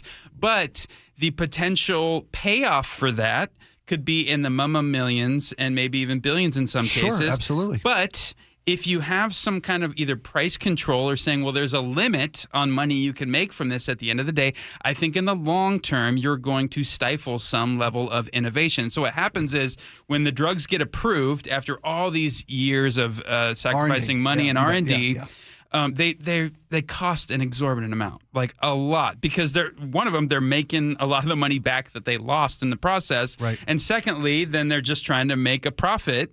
And then eventually, most of the stuff becomes generic, or a lot of the stuff becomes generic, and the price goes way, way, way, way down after that. Yes. But there's a period of time where breakthroughs or certain prescription drugs just cost like a huge amount. Because that's my sort of cursory understanding I think of you're the spot issue. on. And a lot of the reason that these drug companies can charge exuberant prices here in America for these drugs is because the government's picking up the tab. These drugs are available through Medicare and Medicaid to American citizens, and those reimbursements come from the federal government to these drug companies. So essentially, your tax dollars are what is fueling this R&D at the drug companies. They can charge what we pay here in America, and be able to give those drugs, effectively give them away to other parts of the world where they are life-saving, where they could never afford to pay the costs. My impulse is just not to have the heavy hand of government come into any and all spaces and start dictating prices. I think that's a bad idea in the long term. On the surface, it looks great. Oh, we're going to be paying cheaper, just like rent controls. Oh, we're going to be paying cheaper. But, well, I mean, the devil's in the details, It right? is, but there's always been a case where government intercedes in cases of monopoly and price manipulation and market manipulation. Sure. That's where the heavy hand of government can work for the betterment of the greater of society, right? Where you don't let someone get a monopoly and corner the market, and they dictate what oil goes for to run the country's energy needs, or electricity goes for those, or pharmaceuticals. See how healthy the company's going to be. Anyway, the story here today is, and it's from the Seattle Times, that the president exaggerated the speed and the price drops of certain pharmaceutical drugs that he's shocking. There's the shocker. That's God love him. He gets an idea and he points as this is what we're going to do. Right. And it's all a negotiation with President Trump. It's all a matter of, here's what I want to do. Here's what we're going to do. I'm telling the public we're doing this. And we are and I can't blame the president for us being a short attention span culture in America. The president promised me lower drug prices within the next blah, blah, blah months. Mm-hmm. And then we move on to the next 10 shiny objects that distract us. And I'll remember in the back of our head is President Trump's dropping drug prices quickly. President Trump's solving problems. Yeah, promises made, promises kept. We remember the initial good feeling we had from the promise and how good it sounds, and then there's little follow-up because exactly what you stated, we're a short attention span culture. And that's on us that the president doesn't have to follow through on promises, because the culture that we've fostered here in America with our short attention spans and the scrolling of social media and something different every 45 seconds in our life, the news media is culpable in this because they cover stories so quickly and move on so quickly to the next shiny object. No one holds anybody accountable anymore on either side of the political aisle. It's Gish Gallop, where we're overwhelmed with a rapid-fire barrage of topics, subjects, and things just coming right at us. And that's the Gish Gallop is the correct verbiage. What they call flooding the zone nowadays. Flooding the zone, right? Or the weave. Put the weave under that umbrella, right? So what the other thing the president is doing these days, and again, part of the flooding the zone of information and stories we can pay attention to, are the pardons this president is issuing. Now, I know I love the government. I'm not saying put that on the bumper sticker. Right? I love me some big old government. I love me some government. I can't get enough heaping spoonfuls of government every morning. I'm a fan of our government. I think it's an amazing. It's the greatest system ever developed. I romanticize about the way our government should and can work. Laura, do you have any patriotic music you can put under this soliloquy here? Give me a little Yankee Doodle Spike? Mayhem in there, some fife and drum, little something. Something from Saving Private Ryan, I think. No, that's a little too dark. I want some. I want a little fife and drum piping down the old. Okay, all right. As I cross the bridge of Concord. The power of preface. Where are you going with this? Yes, you love you some government. The fact that the president, one of his executive powers, is to offer clemency and pardon. Right? That is one of the powers vested through the Constitution in the executive. Article 2. Right? The powers of the executive. The Section 2, Clause 1. The president can take a look and right wrongs or acknowledge debts paid, to society, genuine remorse, genuine, reform of people who have committed crimes, been sentenced to crimes. And the president has the power to pardon crimes and offer clemency. And there is an office, there's a pardon attorney. There's an office of presidential pardons in our government where people who want to receive a pardon request, they have to make a formal request of the executive for a pardon or clemency on their sentence. That is then by standard, and maybe these are just norms and not obviously not written into law. It's very vague what the pardon powers are for the president. The standard is requests are made, files are reviewed, the Office of Pardons, the attorneys of Office of Pardons reviews to see if each case is deserving and worthy of this incredible benefit, gift, power of the presidency to offer pardons. Well, and could it be subject to abuse? We saw Joe Biden take the pardon powers to a whole nother level, preemptively pardoning members of his family and even members of the January 6th committee. Now Trump is on a pardon spree. Well, hold on. No. Before you let that go unchallenged. No. So that's a great question, because President Biden received condemnation from both sides of the aisle, because while it was legal, because again, that's a very loose interpretation of what the president can do with pardons. President Biden, I'm of the mind that this current Trump administration came to office, promises made that he would be a retaliatory administration. He said, "I'm your retribution. I'm your retribution. I will pursue my political those he feels aggrieved, he feels wronged him, and he's shown a proclivity to do that through the first 4 months of this administration." They're investigating everything. They're going back to look whose cocaine it was in the press box waiting room, right at the White House. They're going after everybody and everything that President Trump perceives as an enemy or a grievance. So Biden's preemptive pardons after the January 6th committee, which Trump's made numerous false statements about destroying evidence, all these things that have been debunked, right? Whatever it may be. President Trump's first administration, the people who were, in jail for obstructing justice, for contempt of Congress, for ignoring subpoenas, people like Manafort. The list goes on and on and on, who all receive presidential pardons. It's Oprah. You get a pardon. Navarro. You get a pardon. So many people are in this pardon. administration now. We're doing jail time and had received presidential pardons. Well, now we've got Trump 2.0, and now the pardons seem to be for sale. One could make that argument. Maybe not in this case, but this still seemed like a dubious pardon to me. Which one? Because there's like three in the last week. Exactly. That seemed a little. Really? I'm going to start with the reality TV stars Todd and Julie Chrisley. Chrisley's know best. They know if you're a loyalist to Trump, Trump's a loyalist for you. Is anyone really shocked, though, when they see the phrase reality stars pardoned by Trump? I mean, that was one of Trump's big claim to fame, was being a reality star, right? The Chrisleys were convicted in 2022 of conspiring to defraud banks in the Atlanta area out of more than $30 million in loans by submitting false documents. And Trump said that the conviction was politically motivated by the Biden administration, so on and so forth. It's you know where that evasion. argument's going. How's that politically motivated? Tax evasion. He's pardoned former sheriff convicted of bribery, which is quite something. This is the guy was selling badges for donations, right? He would make you a deputy. He would deputize people for money. I might even have a soundbite from the news report at the time about what this guy did. Former Culpeper County Sheriff Scott Jenkins has just been sentenced to 10 years in federal prison. A jury found him guilty in December on all 12 counts connected to the bribes for badges case. The judge this morning saying Jenkins took an oath but failed, and that, quote, the jury decided you are in fact a criminal, end quote. Jenkins was not taken into custody today as the government requested. His lawyer says he plans to appeal. Well, now he's got the pardon. He's got the pardons. And these are a very powerful executive tool. These should be used with discretion and with thought. How about the guy who Paul was at Walczak? This guy's a tax evader, right? Owed the federal government $10 million in evaded back taxes. The Chrisleys owed tax money to the federal government. Paul Walczak, his mom, Elizabeth Fago, has raised millions of dollars for President Trump. And didn't she attend the crypto dinner the other night? She attended a dinner with Trump. She donated $1 million to Trump. And then her son gets a full pardon from the president.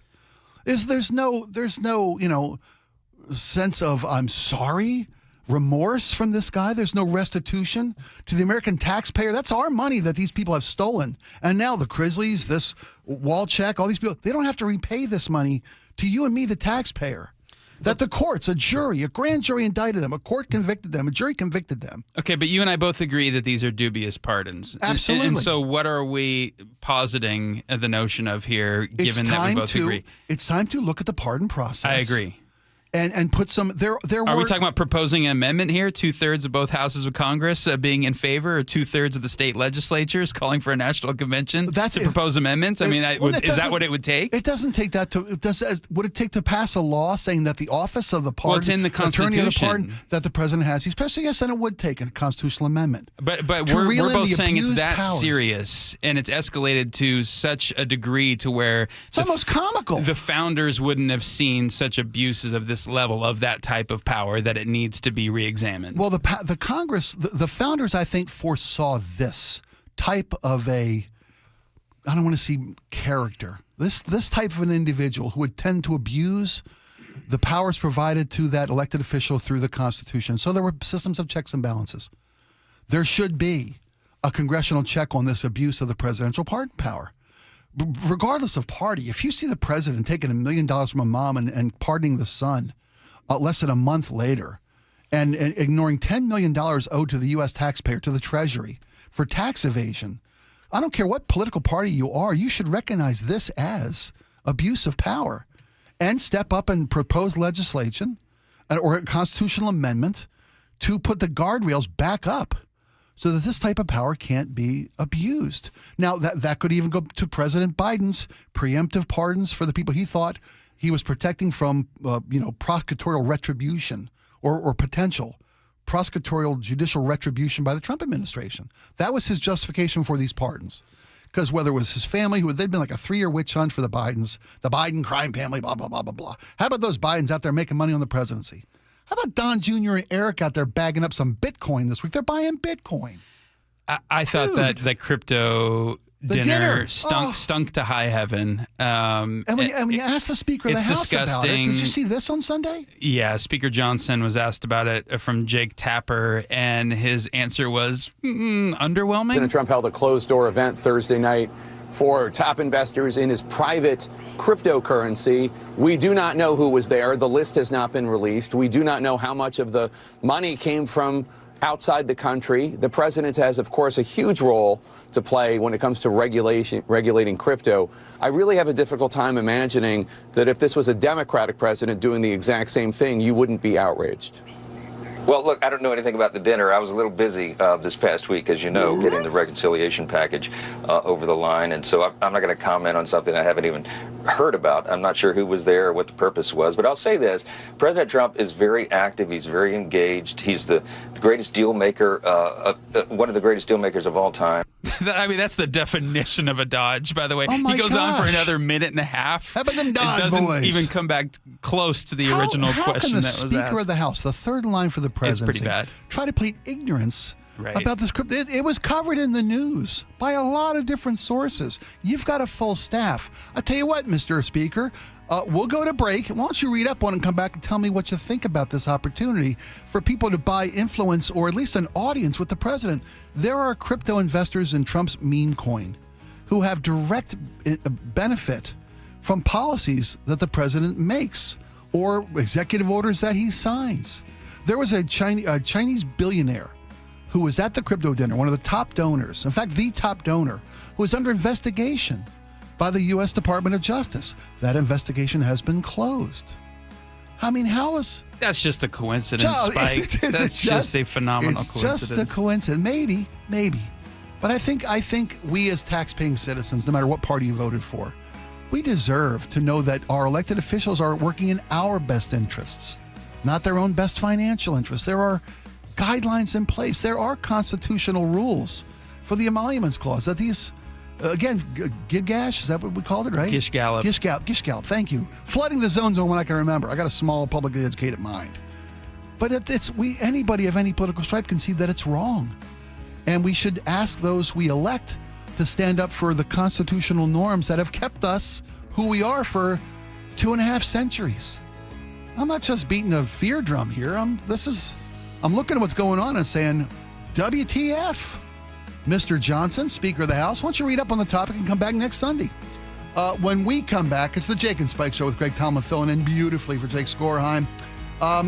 Jeopardy, a Jeopardy question, or better than that, a Jeopardy contestant has opened our eyes to a brand new career possibility. We'll tell you all about it when we come back. This hour is brought to you by Insulation Northwest. Progressive knows when you're in your RV, you're already on vacation. That's when you become Vacation You, who just camped where there's absolutely no shade.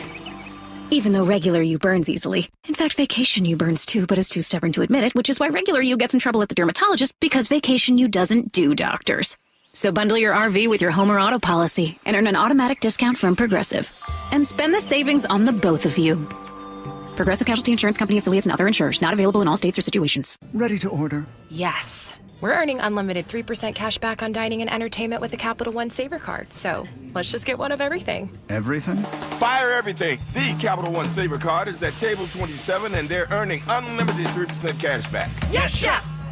This is so nice. Had a feeling you'd want 3% cash back on dessert. Ooh, tiramisu. Earn unlimited 3% cash back on dining and entertainment with the Capital One Saver Card. Capital One, what's in your wallet? Terms apply. See CapitalOne.com for details. This is Jill Schlesinger. May is Military Appreciation Month, and I know how much I appreciate the military. I married into a military family. I hear from so many members of the military, and Navy Federal Credit Union wants us to celebrate those who go above and beyond for us every day. If you're active duty, a veteran, or part of a military family, you're eligible to join. At Navy Federal Credit Union, the members are the mission. Learn more at NavyFederal.org/celebrate. Navy Federal is insured by NCUA. Here at the Almond Joy Factory, where tropical vibes abound, we use soft, fresh-tasting coconut. The crunchiest almonds and delicious chocolate candy. Ah, but do you know what our most important ingredient is? Sometimes you feel like a nut. Sometimes you don't. Almond Joy's got nuts and something even way better than that. Yes, Almond Joy is made with almonds and joy. Hi, I'm Keith Dashafee, owner of Pella Windows and Doors of Western Washington. We're celebrating 100 years of Pella excellence with an offer as strong as our legacy. Get $100 off every window, $100 off every door, and enjoy 100 days with no interest and no payments. It's our way of saying thank you for letting us be a part of your homes for a century. Visit PellaPNW.com to schedule your free consultation today. Pella, 100 years strong. I'm Ed Evans, CEO of Consumer Cellular. No, we're not one of the big guys. Truth is, we don't want to be. If you're over 50, Big Wireless probably has you paying for more data than you might need. You could be throwing away thousands over a lifetime. We're not here to be the biggest. We're here to bring you something we believe is better. Our plans start at just $20. You'll get the same fast nationwide coverage without the big wireless bill. Call 1-888-FREEDOM, visit consumercellular.com/fax or a store near you. Plans include $5 credit for auto pay and e-billing. See site for additional facts. Wesley Financial Group is not a law firm. Are you a victim of the timeshare trap and think there's no way out? I'm Chuck McDowell, founder of Wesley Financial Group, the original timeshare cancellation expert. And I'm here to tell you that there is a way out. All you need to do is give my office a call. I will send you a timeshare exit information kit absolutely free, explaining how the timeshare industry works and your options for cancellation. Call Wesley now for your free info kit. 800-961-5544. 800-961-5544. So I formed Davis Law Group about 30 years ago, and I would get, the same questions from people about what to do in the case of an accident. Do you need a lawyer? To the point where I decided that I would at least write a book which would answer the common questions that I would receive as a lawyer. Once I wrote my first book, it proved to be hugely popular. I decided to write then a series of books in different accident cases so that we could really teach people about their rights, how to protect them, and how to decide on whether they need a lawyer and what lawyer to hire. I've found in my career that having a client that is educated and knowledgeable about their particular type of case really helps the client and also usually ends up making the case or the claim more successful. To get your free copy of any of my Washington accident books, visit WashingtonAccidentBooks.com. Why choose Care Partners Senior Living over in-home care? Amanda here. Care Partners communities are safer than your home, provide more socialization, and may be more affordable than in-home care. Find a Care Partners community in Washington or Arizona at carepartnersliving.com. KIRO News Radio, 97.3 FM, Northwest News. Now, the latest from KIRO News Radio and mynorthwest.com. Good afternoon. I'm Aaron Granillo. The FBI is now calling for an investigation into violence against a religious group that held a rally in Seattle's Cal Anderson Park over the weekend. KIRO News Radio's Luke Ducey has more. Over social media, FBI Director Dan Bongino said freedom of religion is not a suggestion, announcing he's looking into that violent exchange between conservative Christian group Mayday USA and counter-protesters in Seattle's most prominent LGBTQ+ neighborhood on Saturday. Mayor Bruce Harrell blamed church members for provoking the community. Organizer and pastor Russell Johnson fired back on the Jason Ranch show on KTTH. So Cal Anderson wasn't our idea, it was City Hall's idea. Luke Ducey, KIRO News Radio. Those two sides squared off again last night outside Seattle City Hall. Police arrested 8 people. Meantime, the president of the Officers Union says the city does not have enough cops to deal with protests that get out of hand. You've neutered the agency. That was Seattle Police Officers Guild President Mike Solin's message for the city on the Jason Ranch show on KTTH. And that's not me throwing the white flag up and surrendering. 23 people were arrested when counter-protesters showed up at a rally led by a Christian pro-life group known as Mayday USA at Cal Anderson Park on Saturday. Then 8 more counter-protesters were arrested Tuesday during dueling demonstrations at Seattle City Hall. Frank Lindsay, KIRO News Radio. Out of the closing bell reports, downtown Seattle just had their hotels, just had their best April since the pandemic began. Center Square says occupancy hit nearly 73% last month. Hotels brought in nearly $68 million. Cruise season is a big reason why. The Port of Seattle says it expects nearly 2 million passengers this summer. At the close today on Wall Street, a down day. The Dow lost 244, S&P off 33 points, and the Nasdaq lost 98 points. Now to the Beacon Plumbing traffic desk. We just cleared a crash on southbound I-5 at South 56 in South Tacoma. Was blocking the left lane. Traffic still backed up to about SR 16. Tacoma to Olympia, about a 10-minute delay and a 45-minute drive. For the rest of the map, you are looking very good right now. About a 40-minute drive from Linwood to Seattle, under 45 from Seattle or Bellevue up into Everett. Bellevue to Renton, 33 minutes. You'll find those typical slowdowns from I-90 on past Newcastle. And lake bridges are wide open right now. This report brought to you by KIRO News Radio. Your forecast now is brought to you by State Roofing and Exteriors. Hottest day of the year so far. We'll see temperatures climb into the low to mid 80s, and we are already there, 82 in downtown Seattle at this hour. I'm Aaron Granillo, KIRO News Radio. Your best source for local news. You're listening to KIRO News Radio, Northwest News.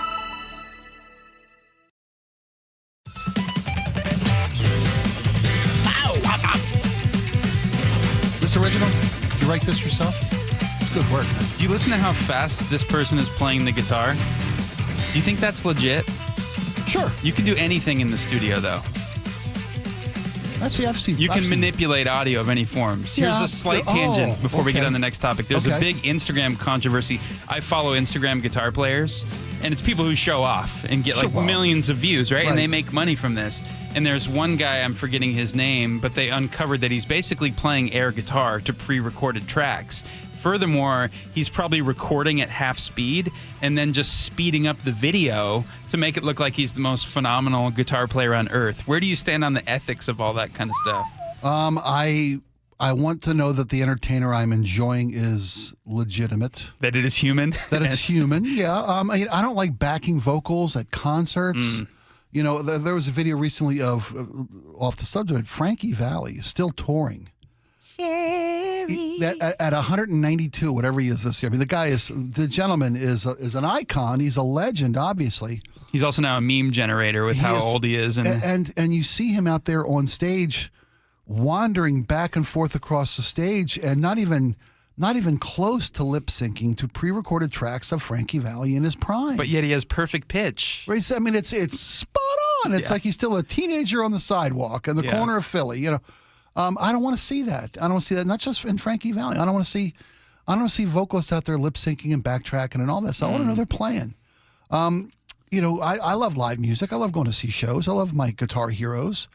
It would break my heart to know that these guys. I mean, it's one thing to be on social media and have a following and be a reel that pops up on my phone or whatever it is, a TikTok performer. And you're right, these guys make tons of money. Tons of money. I'd like to know that it's valid. I'd like to have an authentic. I mean, I'd like to know that the politician I'm watching in a video actually said the things that is deep fake video is telling me. I'd like to know that that's not going to be how my political decisions are driven, or my entertainment dollar is spent. Well said. Now, sorry to get us off on that tangent, but is it valid to be a stay-at-home son, and for how long? This one blew my mind. We're talking about a Jeopardy contestant. I think we have little audio of this episode of Jeopardy. This contestant is a sensation, has garnered over $60,000 in winnings on Jeopardy. And this is how this person likes to be introduced night by night on the program. Brendan Liao is back with us from Vancouver, BC, recent graduate, stay-at-home son. Brendan, let's figure this out. What do you want to do with your life as a stay-at-home son? What's next for you? What's your dream job? There are a few, but I think top of the list would be a comedy writer, preferably for Conan O'Brien, if he's hiring. You've got a favorite personality you want to write for already? Yeah, it's Conan, hands down. Hopefully he's watching Jeopardy and thinking, I mean, maybe be funny in this game, you know? I'll try. This person's 27 years old. Okay. Clearly has a lot of trivial knowledge at his disposal. You don't rack up $60,000 winning in Jeopardy. Yes, right. You know, if you got something on the ball. But the moniker of stay-at-home son is what has turned eyeballs and even led to a complete write-up in the Wall Street Journal about this dynamic. And apparently the phrase was first coined back in 2007 by Urban Dictionary of stay-at-home son as sort of a tongue-in-cheek way of failure to launch. Failure to launch, exactly. My dad called them losers. Okay, but now they're stay-at-home sons. Does it have that same stigma in 2025, or have times changed? There's a lot more stay-at-home sons now, I would guess, than 20 years ago. Oh, that's a great take on this. You know, we have a house. The truly unpleasant Mrs. O'Neill and I have been in our home for almost 20 years now, about 20 years, and it's entirely too big. My youngest is home from college for the summer, but you know, in a month or two they'll be back down at school, and we'll have 2 people in 3,800 square feet. My wife's like, we need to downsize, and I see the logic in that. I know that kids these days boomerang. And kids these days start life later. They start families later. They start careers later. The job market for a college graduate ain't what it used to be. And sometimes kids need a place to land. So I'm keeping the extra bedrooms and the downstairs suite should my kid come home from college and not be able to rent an apartment until they find and maybe their second, third job and start climbing that career ladder. So I may have a stay-at-home son in my very not too distant future.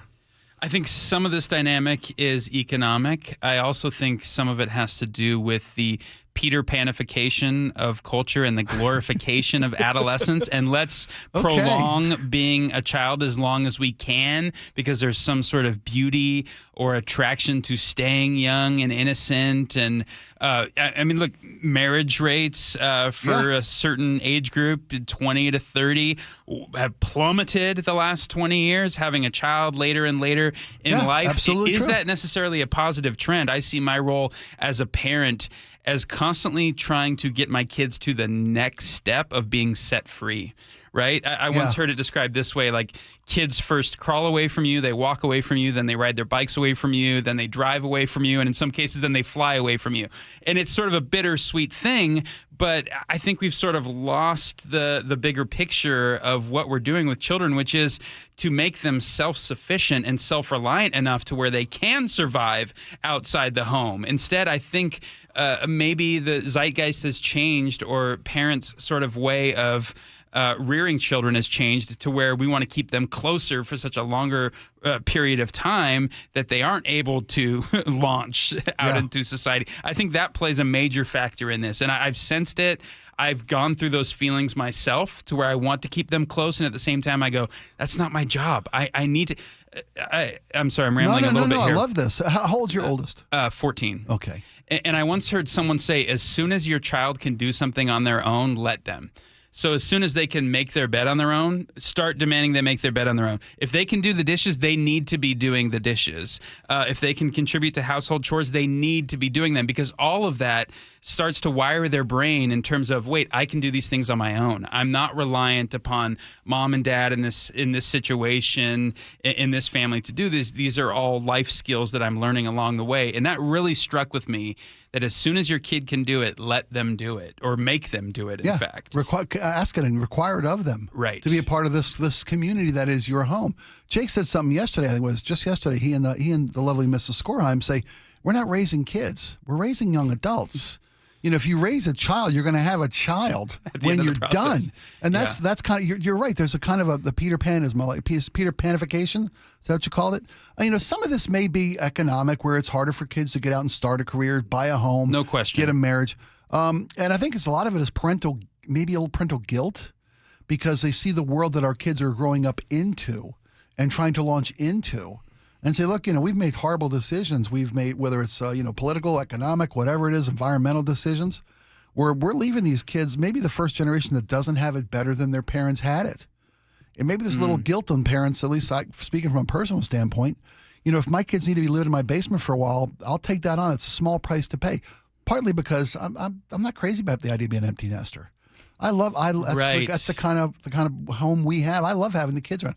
I love having my oldest just got married. To your point, at in her mid-30s, just got married, going to start a family now. But in their mid-30s, and they doubt they will ever be able to buy a home. Wow. You know, and her husband John, my son-in-law, is a wonderful young man, great career, and Ryan's got a good head on her shoulders, and she's got incredible potential for earning.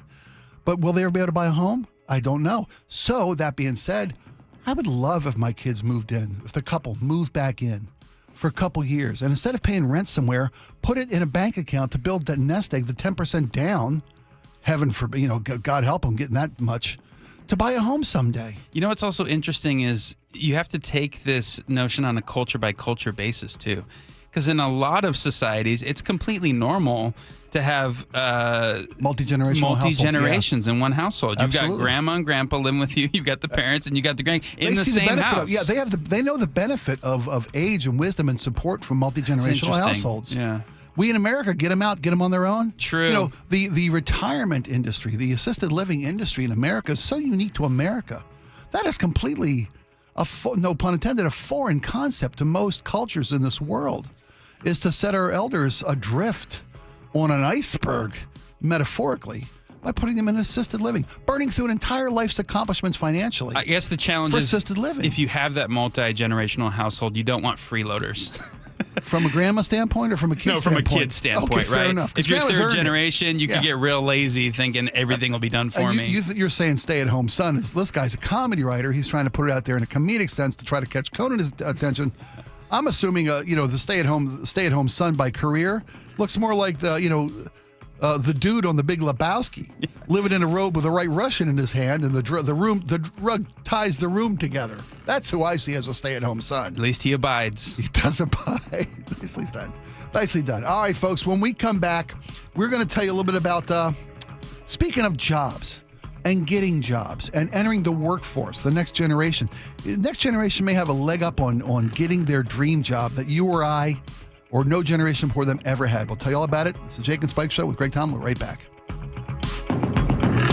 The first place you turn to for breaking news. Protest outside City Hall. KIRO News Radio. James Lynch begins our team coverage live at City Hall. Now, we are told by SPD that 4 people have been arrested for assault. For more on the counter-protesters, we go to Scott Carty. See a group of another 10 officers come down the steps. Closures now extended from Washington closer to the stadiums. KIRO News Radio on 97.3 FM, and download the KIRO News Radio app to listen anytime. The closing bell is brought to you by Legacy Group Capital's Northwest Fund. So I formed Davis Law Group about 30 years ago, and I would get, the same questions from people about what to do in the case of an accident. Do you need a lawyer? To the point where I decided that I would at least write a book which would answer the common questions that I would receive as a lawyer. Once I wrote my first book, it proved to be hugely popular. I decided to write then a series of books in different accident cases so that we could really teach people about their rights, how to protect them, and how to decide on whether they need a lawyer and what lawyer to hire. I've found in my career that having a client that is educated and knowledgeable about their particular type of case really helps the client and also usually ends up making the case or the claim more successful. To get your free copy of any of my Washington accident books, visit WashingtonAccidentBooks.com. Citizens, since we each upgraded to Xfinity in our homes, the Wi-Fi has been booming. It's fair to say our town has officially become a boomtown. Mayor, will I be able to drop into multiplayer gaming battles with low lag? The lag won't be an issue, but your questionable skills may be. And what if I have hundreds of devices on the Wi-Fi? Purely hypothetical. Seems like a lot, but sure, hundreds of devices all booming together with the Xfinity Gateway. Yes, friends and neighbors, with Xfinity, the Wi-Fi is booming. The Wi-Fi isn't the only thing that's booming. Now get the most reliable Wi-Fi and our best-in-class equipment for one consistent price for 5 years guaranteed. All in. Plus, get unlimited data included and no annual contract. All with the 5-year price guarantee from Xfinity. Visit Xfinity.com, call 1-800-XFINITY, or visit a store today. Restrictions apply. Not available in all areas. New residential customers only. Select plans only. Xfinity Gateway with xFi Complete required for unlimited data except in certain areas. Most reliable Wi-Fi based on Open Signal Awards USA. Fixed Broadband Experience Report, August 2024. Actual speeds vary. Spike O'Neill for Sharp Vision, Modern LASIK and Lens. And let me tell you, everything is my eyes. Everything. The vision is everything in your life. But when your eyes start to go, it affects everything you do. And I had lost quality of vision over the years, began to need readers, began to lose readers faster than I could buy them. I knew it was time to get my eyes looked at. So I went to the offices over in Bellevue, Sharp Vision, Modern LASIK and Lens. They gave me a comprehensive eye exam, told me exactly what my situation was, the beginning of cataract in my eye, and I was a perfect candidate for RLE, refractive lens exchange. They answered all my questions. I had the same care team from the start of my simple procedure in half an afternoon, and I was cared for. My anxieties were eased. The procedure went smooth as glass, and I got to tell you, I've got better eyes than I've ever had in my life. I've got 20/10 vision. I see brighter colors. I see sharper images, and I will never need readers, and I will never develop cataract. They are the future of RLE surgeries. Over 80,000 successful lens replacement surgeries. Give them a call at 425-451-2020. That's 425-451-2020, or online at sharp-vision.com. Sharp with an e-vision.com, official eye care providers of Sounders FC. With Amazon Business, smart business buying tools enable buyers to find and purchase items fast. Free up your teams and focus on your future. Learn more at amazonbusiness.com. Guys, thinking about testosterone replacement therapy? Revive Men's Health can help you get started if you're ready to book your free T-check. Visit revivemenshealth.com. That's Revive, R-E-V-I-B-E, menshealth.com. Business leaders know to solve a problem, you gotta look at it in a new way. Like travel between Seattle and Portland. Why is it such a pain? I-5 traffic, TSA slowdowns, SeaTac hassles. Seaport removes those pain points. We fly out of Boeing Field and a private terminal at PDX. You park for free, steps away from your plane. And with flights every 45 minutes, you're always home for dinner. Problem solved. Seaport Airlines. It's about time.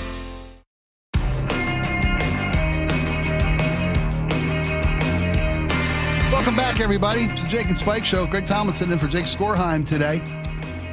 Greg, do you remember the first job you ever applied for? Your first job interview that you went on?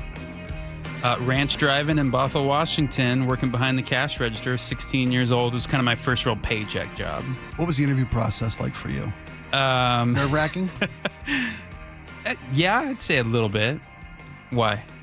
There's a new tool available to job seekers, and of course, as with all things of this era, it's AI-based, AI-driven. Of course. There's a new program. AI can be used to help you. Not just people are using AI to write resumes, to do everything. Because I mean, why not? Why wouldn't you use a tool that can take all the resources and all the examples of the perfect resume and ask AI, put it your input of your experiences and have them write you the most flattering, resume possible. Well, now AI can help you with a job interview. There's an AI program that can help you hone your interviewing skills, can walk you through the interview process, can run test interviews with you, can interview you through AI so you can work on your on your interview skills. Here's what really worries me, and I want to talk about this in the few minutes we have here at the end of this hour to talk about the macro part of AI, right? Okay. We only get a couple minutes here. Here's sort of what I've settled on as my takeaway from all this. Machines can do words better than me. Machines can do math better than me. Machines can do answers and questions better than me. We need to be asking ourselves why are you and I here today? Why is AI basically, right? We want to go existential crisis. Yeah. What makes us distinctly human?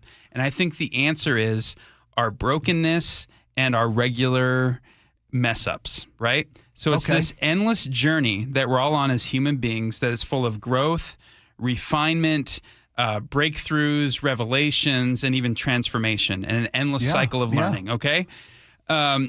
AI will spit out the answers, right? Sure. But humans have to work through it. So ask the question, is there value in the journey over just the destination? Okay? Here's an analogy. Let's ask AI real quick.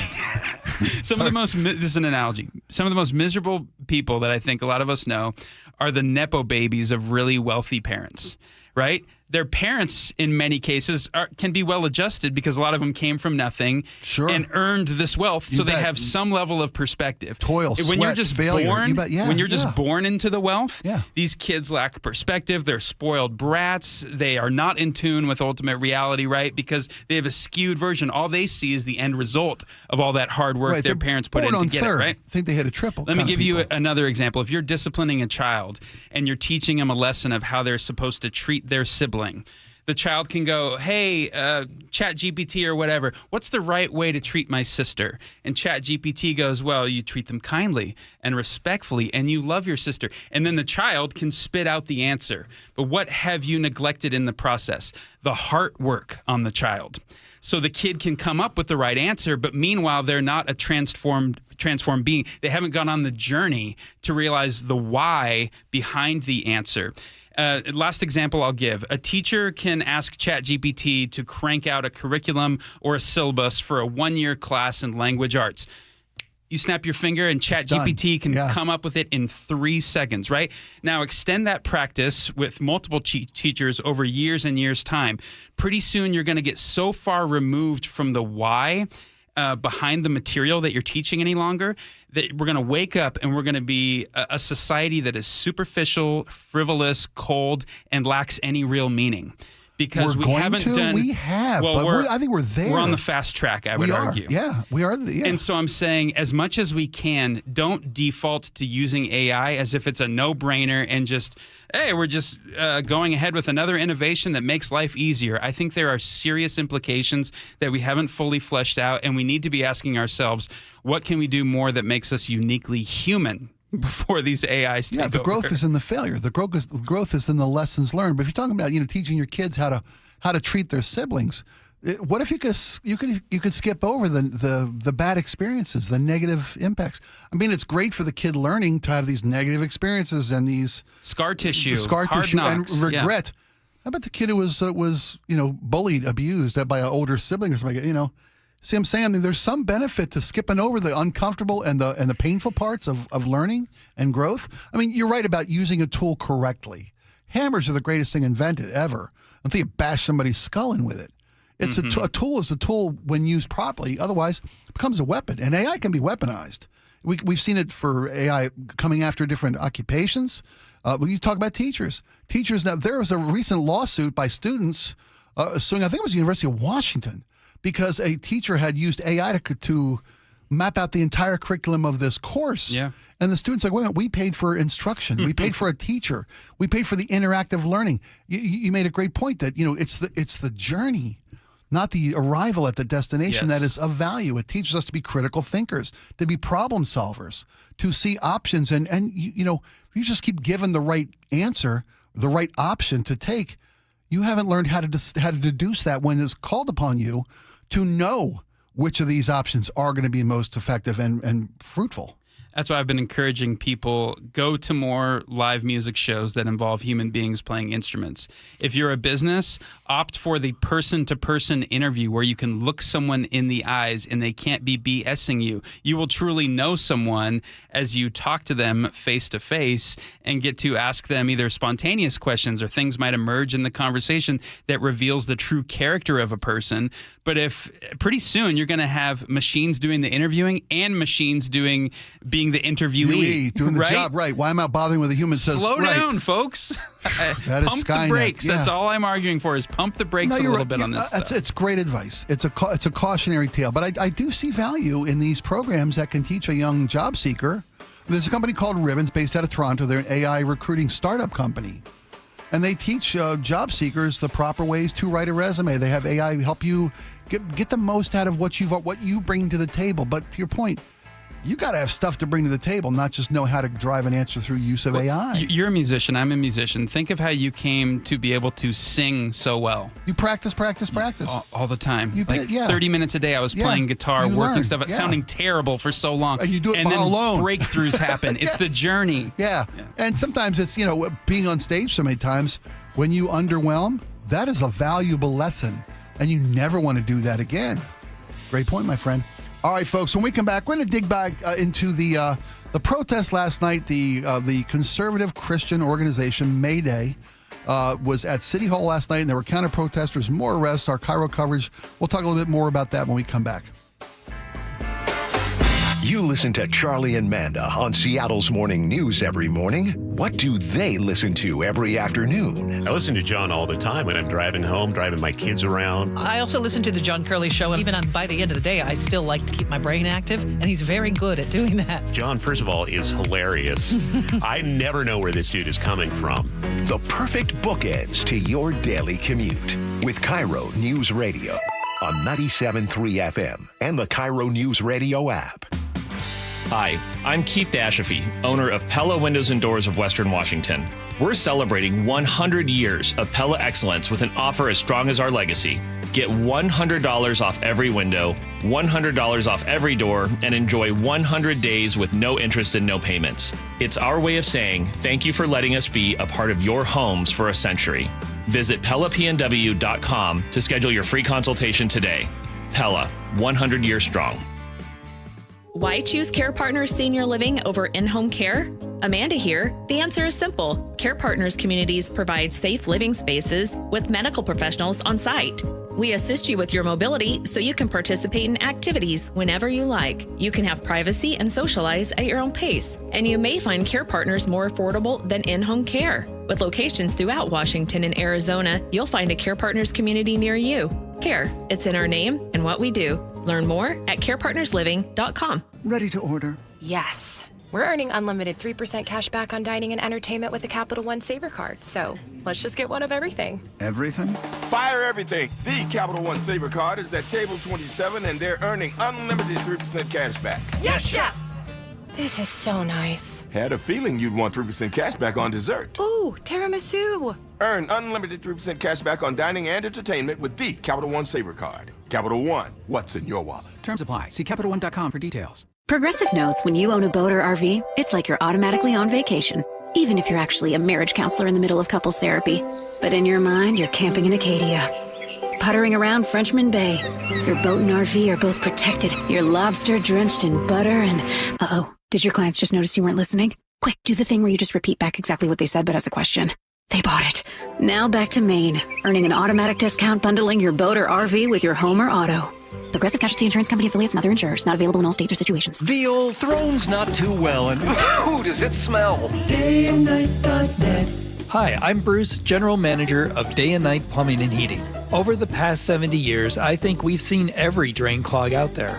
If your pipes aren't draining, I promise you, our experienced technicians will find the issue, the right solution, and do it at a fair price. We'll work harder than anyone to earn your trust. Call Day and Night to save $50 off any drain cleaning. DayandNight.net. KIRO FM and HD1 Tacoma, Seattle. This is is CBS News on the Hour, sponsored by Progressive Insurance. I'm Cammie McCormick. The Palestinian representative to the UN broke down in tears today, describing the deaths of more than 1,000 children in Gaza since Israeli airstrikes resumed in March. I have grandchildren. I know what they mean to their families.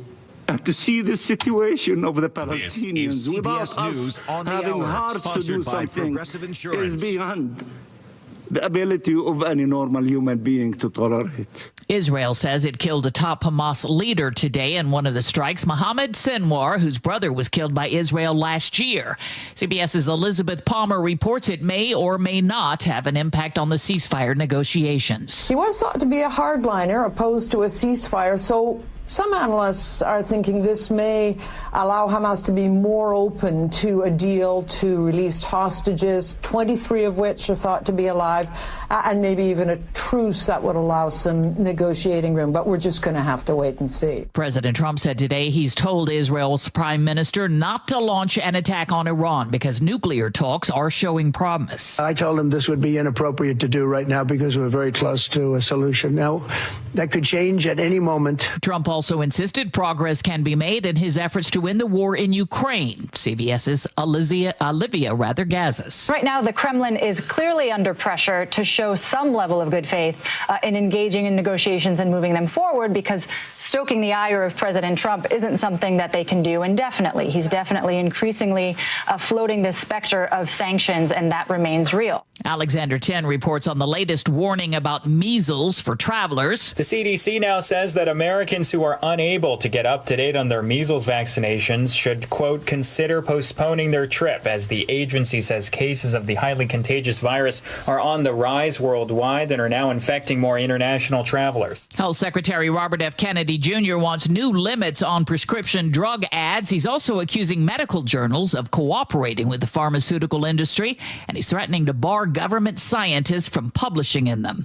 Matt Piper reports a judge has ordered a Russian scientist released by immigration officials. The Harvard University researcher has been dealing with a charge of smuggling frog embryos into the U.S. She was stopped and detained in February after passing through a checkpoint at Boston's Logan Airport. The court heard from several witnesses, including a doctor who said the frog samples were inert and non-hazardous. Her colleagues testified she was studying cures for cancer. On Wall Street, the Dow was off 244 points. This is CBS News. A word from Progressive Insurance. Life can be hard, so Progressive can make bundling your home and auto easy. Hope that helps. Learn more at Progressive.com or 1-800-PROGRESSIVE. Coming up, we have new details surrounding the firing of Snoqualmie's police chief. But first, we go to the Beacon Plumbing Traffic Desk. Got a couple issues on 405 starting southbound, the off-ramp to I-90, a collision partially blocking the HOV lane is causing some backups right around that I-90-405 interchange. 405 northbound at I-5 in Linwood, a collision now blocking the right lane, just some minor backups there approaching the Linwood splits. As for travel times, looking at about a 45-minute drive from Bellevue into Everett, same for Seattle to Everett. Tacoma to Olympia is 42 minutes, a little minor backup out of downtown, and then once again through JBLM. 34 minutes from Bellevue to Renton, and about a 45-minute drive now from Renton to Puyallup. Lake bridges are looking very nice. This report brought to you by KIRO News Radio. KIRO News Radio 97.3 FM Northwest News. Now, the latest from KIRO News Radio and mynorthwest.com. Good afternoon. I'm Aaron Granillo. New details are coming to light about the firing of Snoqualmie Police Chief Brian Lynch. KIRO News Radio's Frank Lenzi has those details. Lynch was fired last month following an independent investigation that found he repeatedly violated the city's policies on harassment, ethics, and professional conduct, according to city records obtained by KIRO 7. According to the investigation, Lynch commented on female employees and visitors' physical appearance and rated them on a numerical scale. An investigation summary shows he did acknowledge commenting on women's body parts and said it is probably not reasonable given his role with the police department. Frank Lenzi, KIRO News Radio. And we are attempting to reach Lynch for comments. You can read much more about this at mynorthwest.com. 3 of the 8 people arrested at that rally and counter-protest at City Hall yesterday are set to make their first court appearances this hour. KIRO News Radio's James Lynch has the updates. The 3 were arrested for blocking the entrance to the event, along with pushing, hitting, and kicking officers and deputies. SPD sent the other 5 arrested at City Hall to municipal court for possible misdemeanor charges.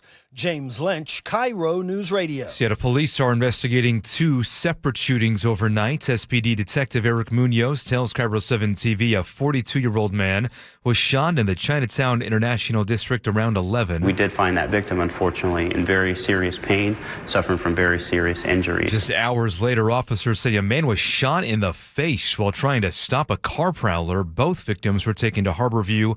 No arrests. On this warmest day of the year so far, KIRO News Radio's Luke Ducey hits the beach at Alki in West Seattle. The sand already warm between the toes, and that's before noon. According to the National Weather Service, the high could hit 85 Wednesday with a UV index up to 8, which is great news for Kenzie and Marion out for a stroll in the sun. Yeah, it's good. I like it. I feel like the air quality is good. It's like you can sunburn with it, so you need kind of the sunscreen. Or you can suntan.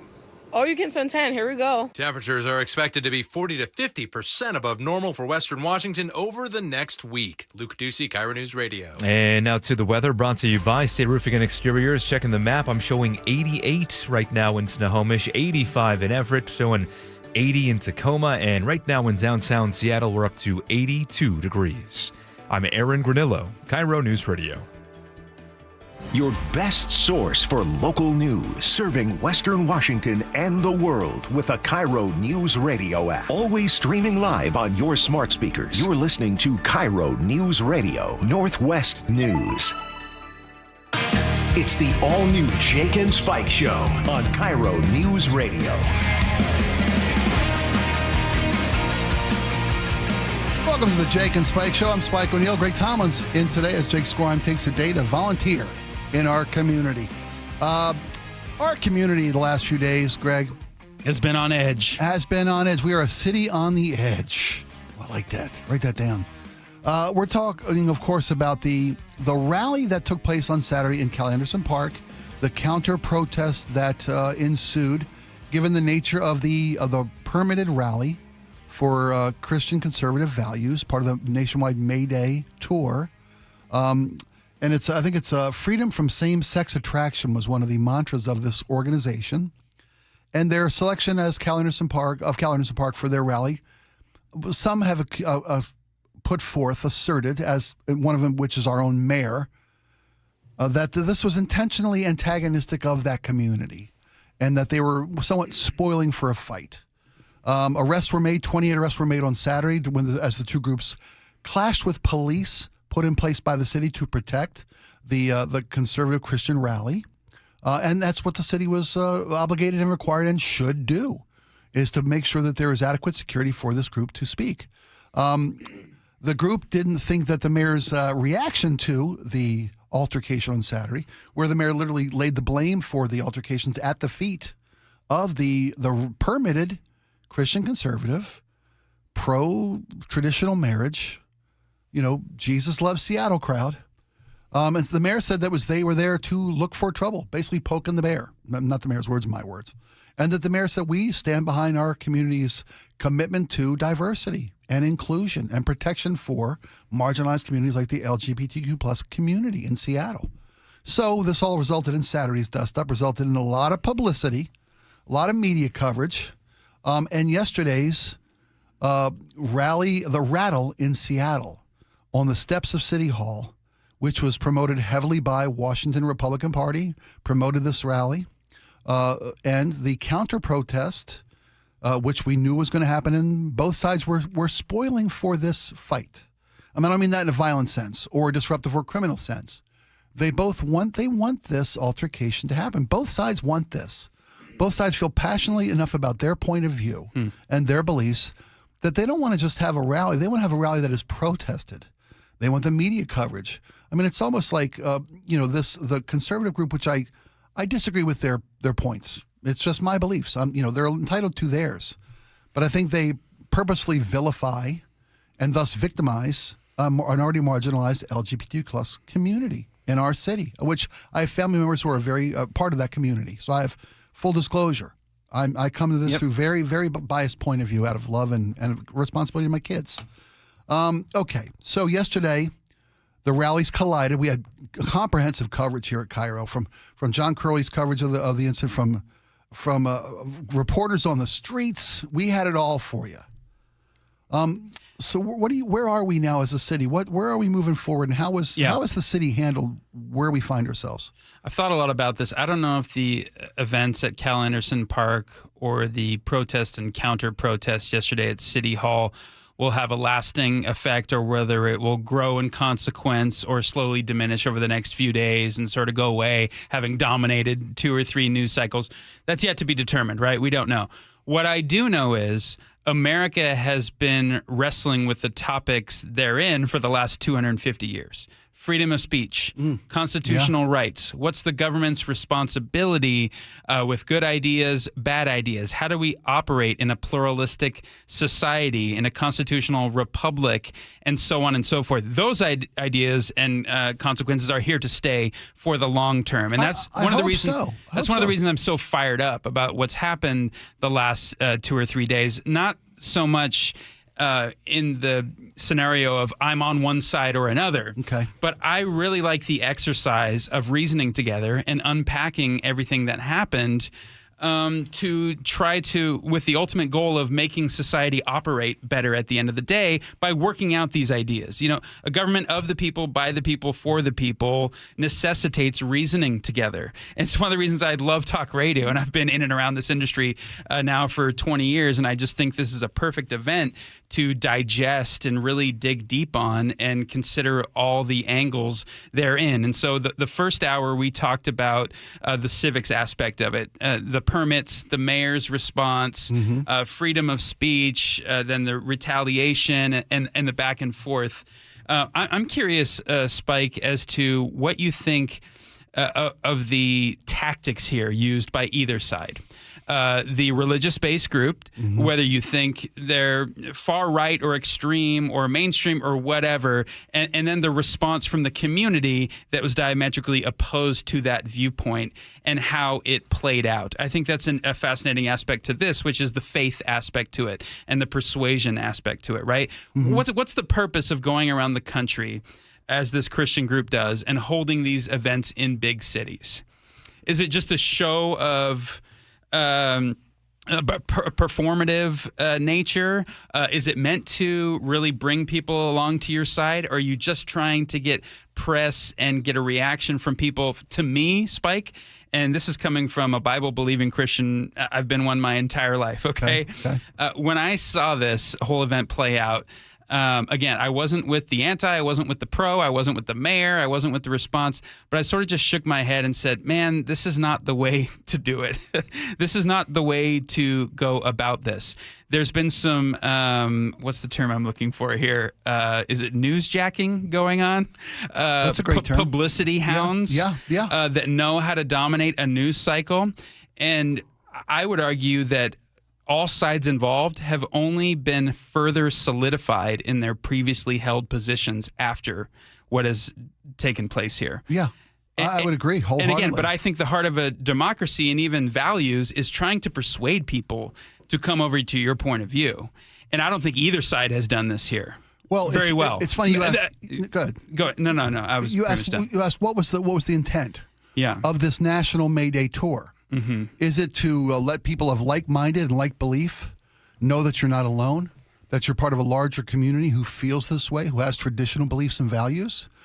I'm sure that's a true element of why they're on this tour. Is it to seek publicity? I'm sure that's also a very valid and worthy element of this promotion. They're on a promotional tour in multiple big cities. Yeah. They're out trying to garner public attention to what their truly held points of view are. That being said, their true also mission, I believe, is to antagonize the other side. You get more media coverage if there's a counter protest.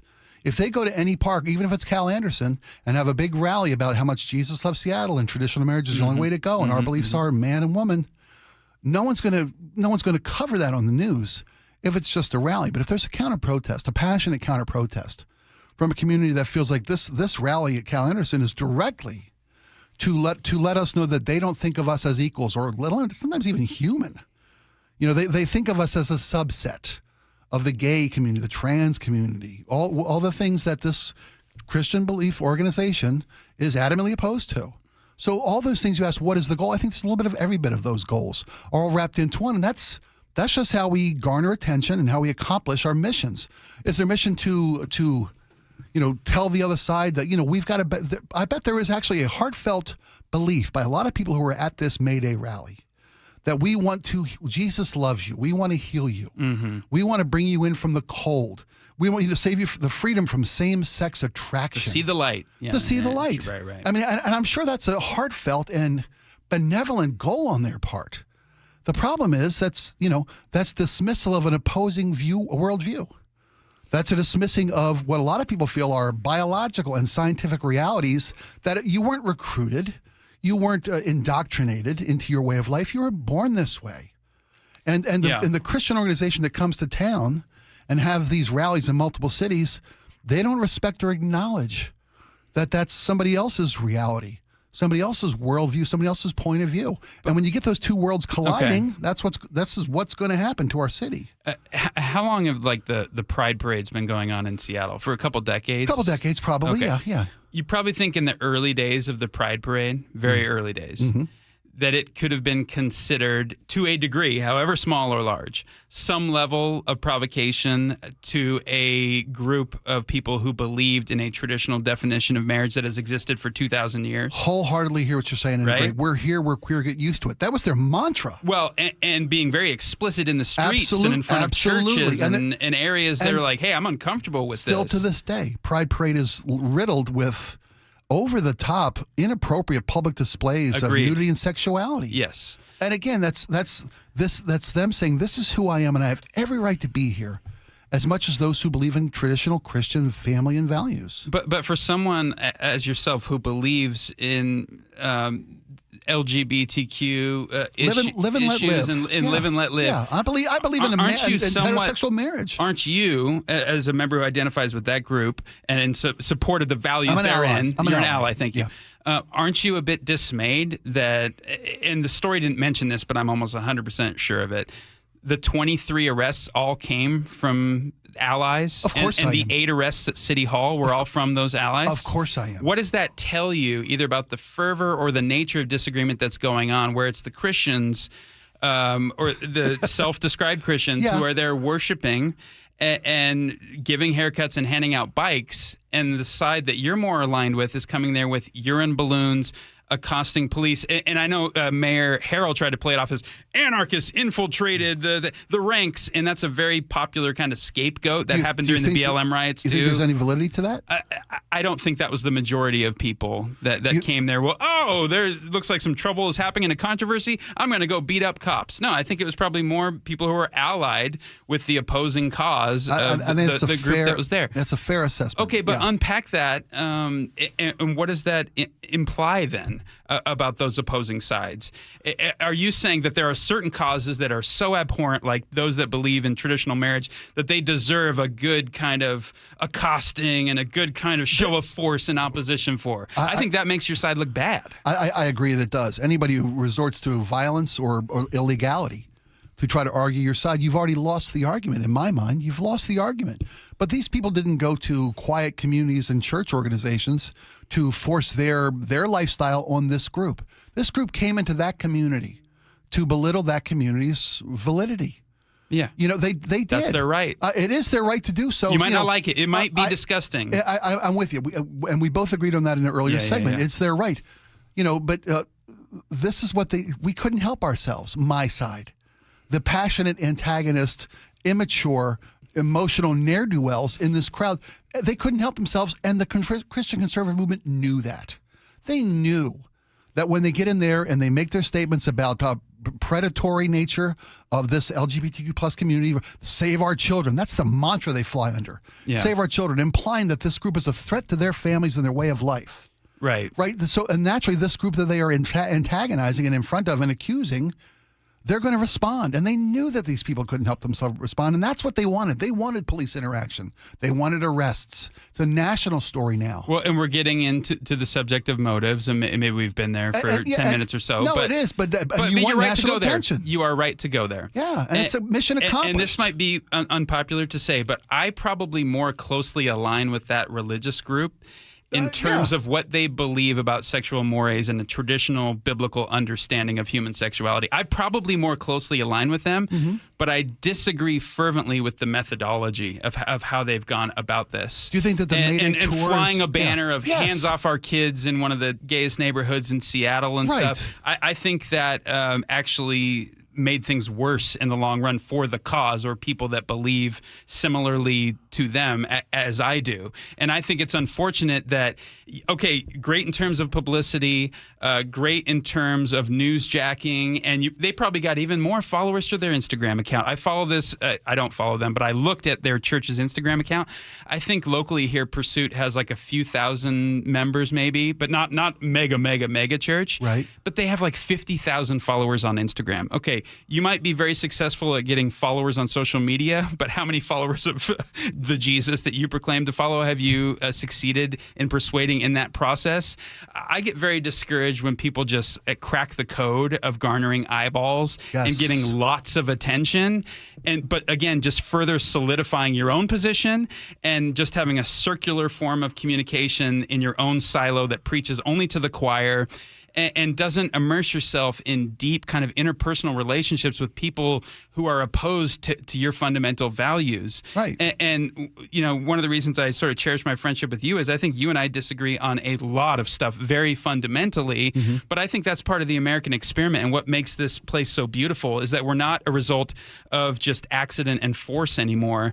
We're a result of dialoguing with one another and working these things out in a spirit of good faith and brotherhood, and less like, let's get up our defenses and just shout from stage or shout from the sidelines of the stage at each other. And I just bang my head against the wall and go, that is not serving anybody here, either side, whether you agree more with one side or the other. Well, you made a couple of really great points that I want to hit on two of them. I don't think they converted anybody of the other opinion to this, either side, through this rally. Both further entrenched their points of view with their bases. But that being said, the Christian religious organization, the traditional values organization that came to town for May Day, they've expanded their base. They've probably garnered financial support and donations from people that already agree with them. From people that already agree with them. Yes. They're just building a larger parade with which to go to the next city. So to them, kudos, mission accomplished. Can't fault the guy for a winning strategy, right? You can't. But I saw one of the signs in the crowd yesterday because there's brilliant coverage, not just from us here at KIRO, and the Seattle Times coverage of this has been slanted being kind, biased being more realistic about the coverage of this far-right extremist, fascistic, blah, blah, blah. I mean, some of the epitaphs thrown about by the Seattle Times have been embarrassing from a liberal's perspective. Where was I going with this? Oh, one of the signs I saw in the crowd, and I love Jesus Loves Seattle, was one of the crowd. And this is one of the Christian organizations, supporters in the crowd. You know, you're right. I think Jesus does love Seattle. I would love for Jesus to take that crew that came to town with May Day on a tour of Seattle and have Jesus look at our gay, our trans, our queer, our lesbian populations, our people that these people don't agree with in any way, shape, or form. Have Jesus introduce them to our community. I guarantee you Jesus would treat the other side of the protest with a lot more Christian value than this group is. Amen to that. And how about not just go on a tour of, but live amongst? We must live amongst each other. If we're going to melt people's hearts to one side or the other, I'm just saying this is a blanket statement. Right. The hard work comes with being in community with one another, with caring about someone, with building trust with someone. Instead of then your guardrails come down and you're more willing to listen and have that exchange and that good faith dialogue. Instead of a rally and a counterprotest, how about a barbecue? How about a barbecue at Cal Anderson, right? And exactly. Let the gays cater it. Much better food. But that's much better decorations, much better food. That's much harder work, though. and people don't want to put in that work because it is difficult. It is, and it is messy. Yeah. People are messy. Therefore, relationships are messy. Expect messiness. Yes. Instead, it's nice, clear cut, and clean when you have opposed groups. Just stick with that group, shout at each other. This other group is sticking with that group, and we're shouting at each other. And go, "Ooh, it feels comfortable though because I have so many like-minded people around me, and it's wonderful." More than yesterday are on my side now. Yes. Right. My true believers are rallying around me, helping me further the message on both sides. Yeah, so I don't know. I think we've successfully kind of offended everybody in the conversation, but that's sort of how I've interpreted this story. I'm not really taking sides here, but I want to kind of observe and extrapolate some principles or some takeaways from what we've witnessed the last 72 hours. It's funny. I think you and I have similar goals in this, in the form of communication and community to those who oppose different beliefs than us, and maybe the groups that came to town, the groups that came to meet them in the streets, could take a lesson from inclusion and dialogue and community.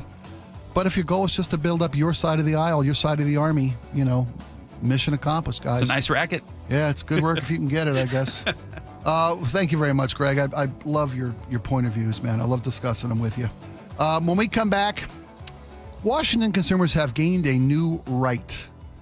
And in these overbearing governmental times, I think that's news worth bringing to you. So we'll tell you what right you now as a Washington consumer have that you didn't have a year ago, a month ago, a week ago. We'll be right back after this.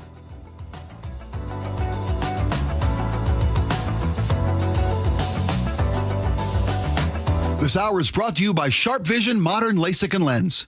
The first place you turn to for breaking news. Protest outside City Hall. KIRO News Radio. James Lynch begins our team coverage live at City Hall. Now, we are told by SPD that 4 people have been arrested for assault. For more on the counter-protesters, we go to Scott Carty. See a group of another 10 officers come down the steps. Closures now extended from Washington closer to the stadiums. KIRO News Radio on 97.3 FM, and download the KIRO News Radio app to listen anytime. If you need to hire, it seems like the whole process can be exhausting. You search resumes, wait for the right candidates to apply, set up initial interviews. It's a lot of time and work. Well, what if you could meet with qualified candidates for your job the very next day? Now you can with Zip Intro from ZipRecruiter. And right now, you can try it for free at ZipRecruiter.com/free. Zip Intro is super easy to use. You simply pick a time, and it does all the work of finding and scheduling qualified candidates for you. Then you can choose who you want to talk to and meet with great people on back-to-back video calls as soon as the next day. Best of all, you save time and energy. Try Zip Intro for free right now at this exclusive web address, ZipRecruiter.com/free. Zip Intro. Post jobs today. Talk to qualified candidates tomorrow. Once again, go to ZipRecruiter.com/free to try it for free. That's ZipRecruiter.com/free. Every 2 minutes, an American is sexually assaulted. Be the someone who gives their time. Be the someone who lends an ear. Be the someone who takes a step. This is Christina Ricci with RAIN, asking you to join the fight against sexual violence and volunteer in your community. Log on to RAIN.org, that's RAINN.org, to learn how you can be the someone. This message brought to you by the Rape, Abuse, and Incest National Network and this station. Well, I'm here with my good buddy, Dr. Dan Nelson from Eastside Pain and Regenerative Medicine. And you've heard from Dr. Dan's patients over the years how a simple stem cell procedure has successfully conquered their pain. Well, folks, now it's my turn. After years of dealing with knee pain from all the football abuse, I can say my knee pain now is almost 100% gone. How'd you do it, Dr. Dan? Well, Brock, personally, I'm very happy that you did so well. And your story is like so many of our other patients who come in, former athletes and non-athletes as well, who have come in with chronic knee pain, and they are looking for alternatives besides knee replacement surgery. And we're happy to provide this service. It's been truly a game changer for so many folks. It's just been a pleasure to be part of this. Consider Dr. Nelson, the only doctor with over 30 years of experience in pain medicine techniques, including stem cell therapy. I was in and out with a couple of follow-ups. It's a non-surgical solution to pain using your own stem cells. Consider stem cell therapy with Dr. Daniel Nelson, MD, at 425-823-4000 or visit DanielNelsonMD.com. That's DanielNelsonMD.com. My wife and I have been married for over 15 years, and I've never had any complaints about my performance in the bedroom. But after I turned 40, things started feeling different. I was gaining weight, losing muscle, and I just wasn't interested in sex anymore. My wife told me her friend's husband went through the same thing, and it turns out he had low testosterone. So we booked a free T-check at Revive Health, and that's when I learned that my testosterone levels were low too. We worked with a provider to create a custom treatment plan, and today, my wife and I are having more fun than we did on our honeymoon. My only regret is not reaching out sooner. If you're ready to book your free T-check, visit ReviveMen'sHealth.com or call 206-529-1111. Again, that's 206-529-1111. He flew fighter jets in 2 wars and taught you how to drive a car. He fed everyone on the block, but never shared his secret recipes. And every time he'd tell a story, he'd own the room. But now more than ever, he may feel alone. Today, older adults and their loved ones are struggling to connect, in a time when connection has never been more important. But there is something we can do. Embrace our older loved ones through StoryCorps Connect. With StoryCorps Connect, you can honor seniors remotely with an interview about their life. Every interview will be archived at the Library of Congress, becoming part of American history, so that years from now, future generations can listen in. All right, Grandpa, what's one piece of advice you have for me? Just 3 words, sweetheart. Live with courage. The man that had the best stories still has plenty of stories to tell. So connect virtually and share the conversation of a lifetime at StoryCorpsConnect.org/AARP. Connect, honor, share. StoryCorps Connect. A message from AARP, StoryCorps, and the Ad Council. KIRO News Radio 97.3 FM Northwest News. Now, the latest from KIRO News Radio and mynorthwest.com. Good afternoon. I'm Aaron Granillo. Everybody walked away from a 6-vehicle collision this morning that ended up with a full closure of northbound I-5 near Northgates.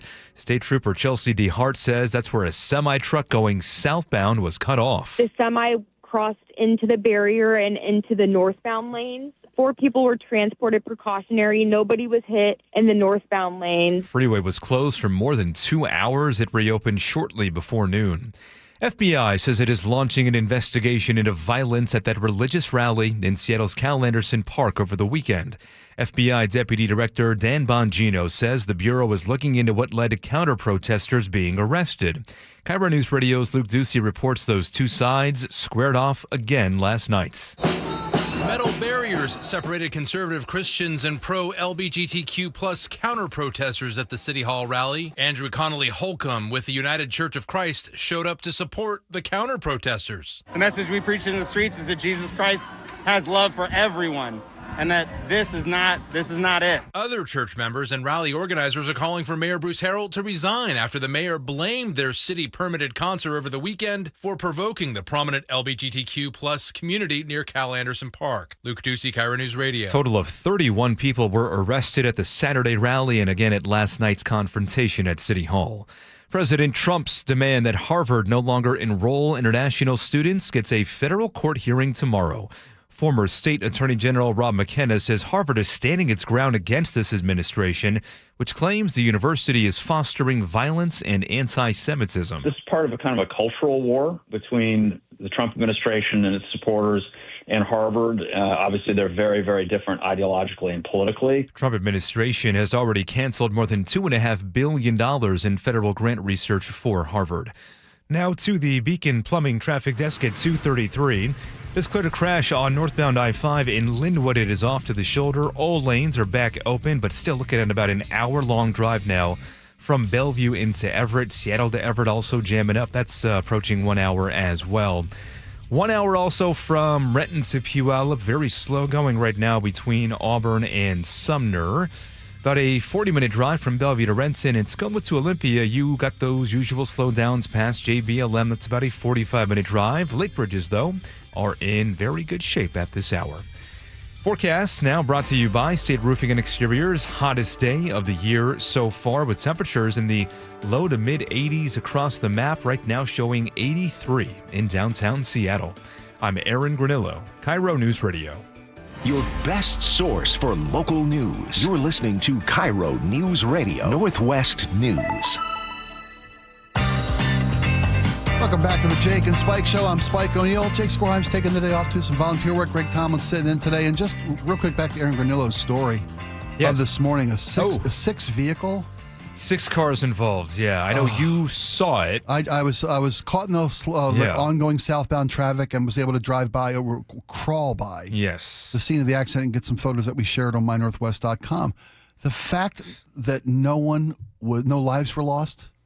People were treated, but no serious injuries have been reported on this. When you look at the horrific details of this collision and this accident. One of the cars, you showed me the photos, it was pinned underneath the semi-truck. It was going southbound, ended up on the other side of northbound I-5. Apparently the semi was cut off by a southbound sedan, which caused the truck to take a hard left turn through the concrete barrier, and across all 4 lanes of northbound traffic. And the fact that a semi-truck loaded with timber, amazing. I think it was plywood, and no one was struck on the northbound side of the road. It's nothing short of miraculous. You're not wrong. Again, kudos to the first responders on the scene, whether it's EMTs, fire and police, the Washington State Patrol, Seattle Police Department, and WSDOT. Had that road cleared within 3 hours. Yeah.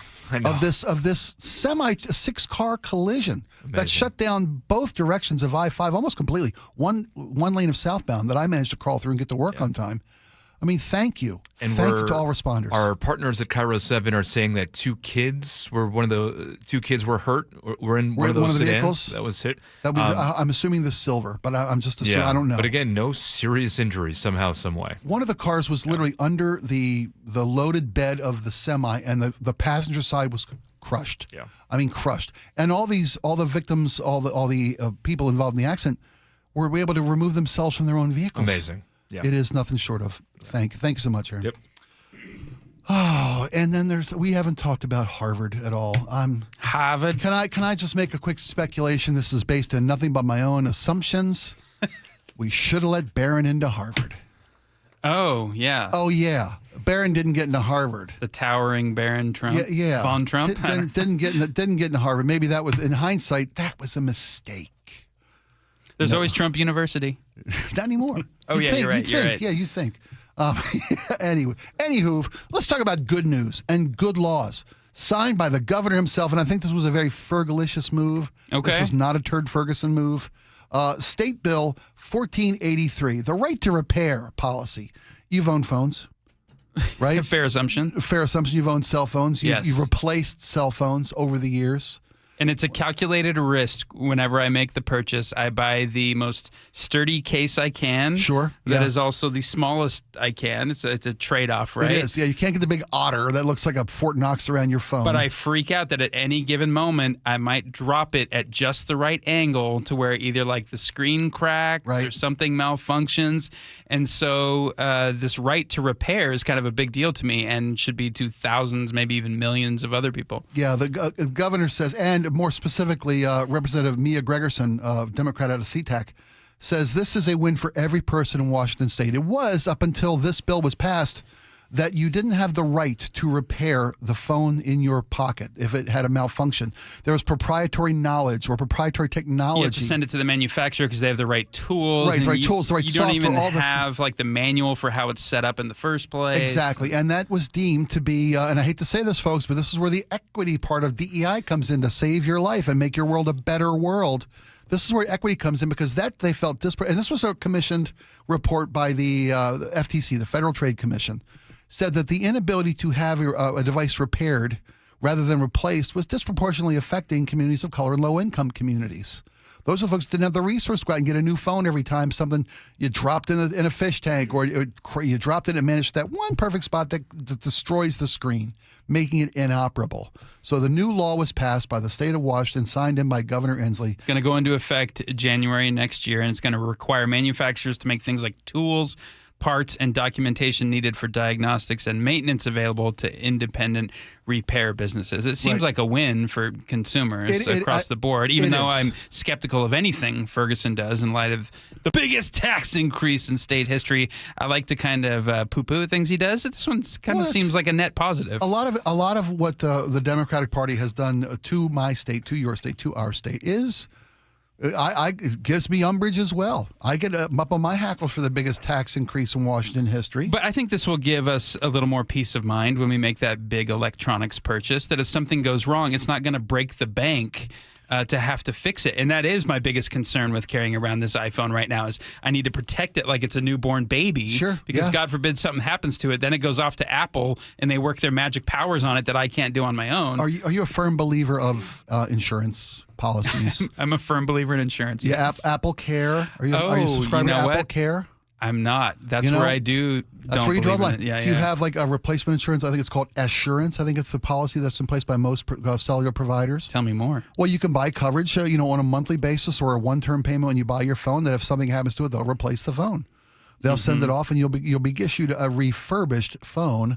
But with Apple Care, you get a brand new phone. They don't care what you do to it. They don't care if you feed it to a bowl and wait for it to come out the other end. They'll give you a new phone at the end of the day. Laura, what do you do? What do I do? Yeah. Do you have insurance? Do you have the Apple Care? Do you just a wing and a prayer? Don't drop this thing. Don't drop this thing, and I am on my mom's phone plan. There you go. I should have thought of that one. Yeah. We had a story. We did this last week. I went and, I now have 6 people on my phone plan. I have 4 people in my family. You got to really try. Right. No, seriously, you got to really try. With my carrier, I get these promotional rewards because I've been with them forever. And like I said, I've got 4, now 5, now 6 phones. We offered a free phone line on my plan. So I reached out to my 80-something-year-old aunt down in the Southwest who's buying a monthly pay-as-you-go burner phone. And we can never get a hold of her because she's out of minutes this month. And, she's 80-something. We want to make sure she's safe, right? And then she can play Candy Crush at this. She's got so Till few the cows friends. come home. So when the new phone was offered, I went out and I bought an iPhone. And and my aunt's I'm financing my aunt because I have a free line to give my aunt.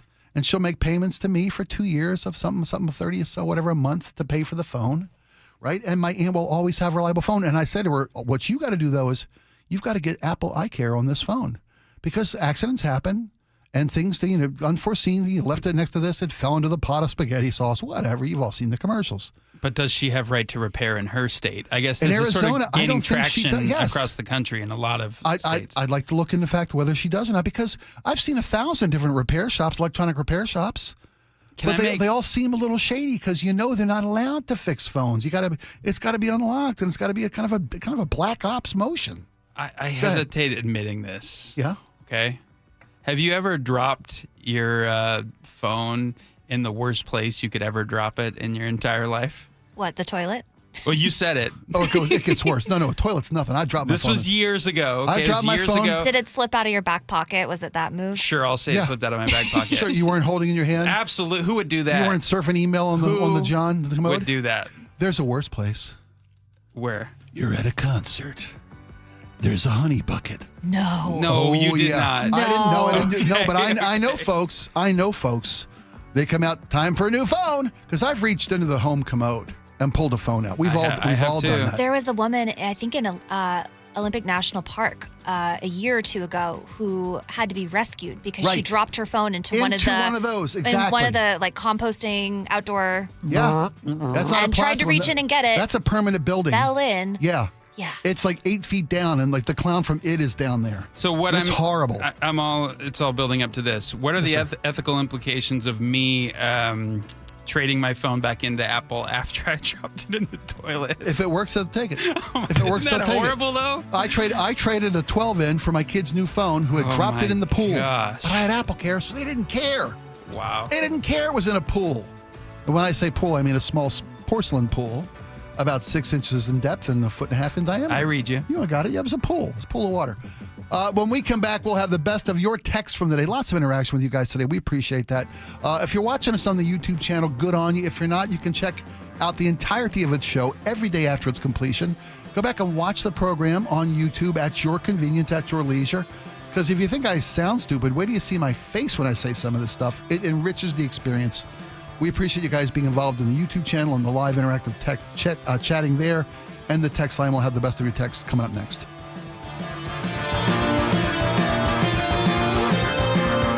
the first place you turn to for breaking news. Protest outside City Hall. KIRO News Radio. James Lynch begins our team coverage live at City Hall. Now, we are told by SPD that 4 people have been arrested for assault.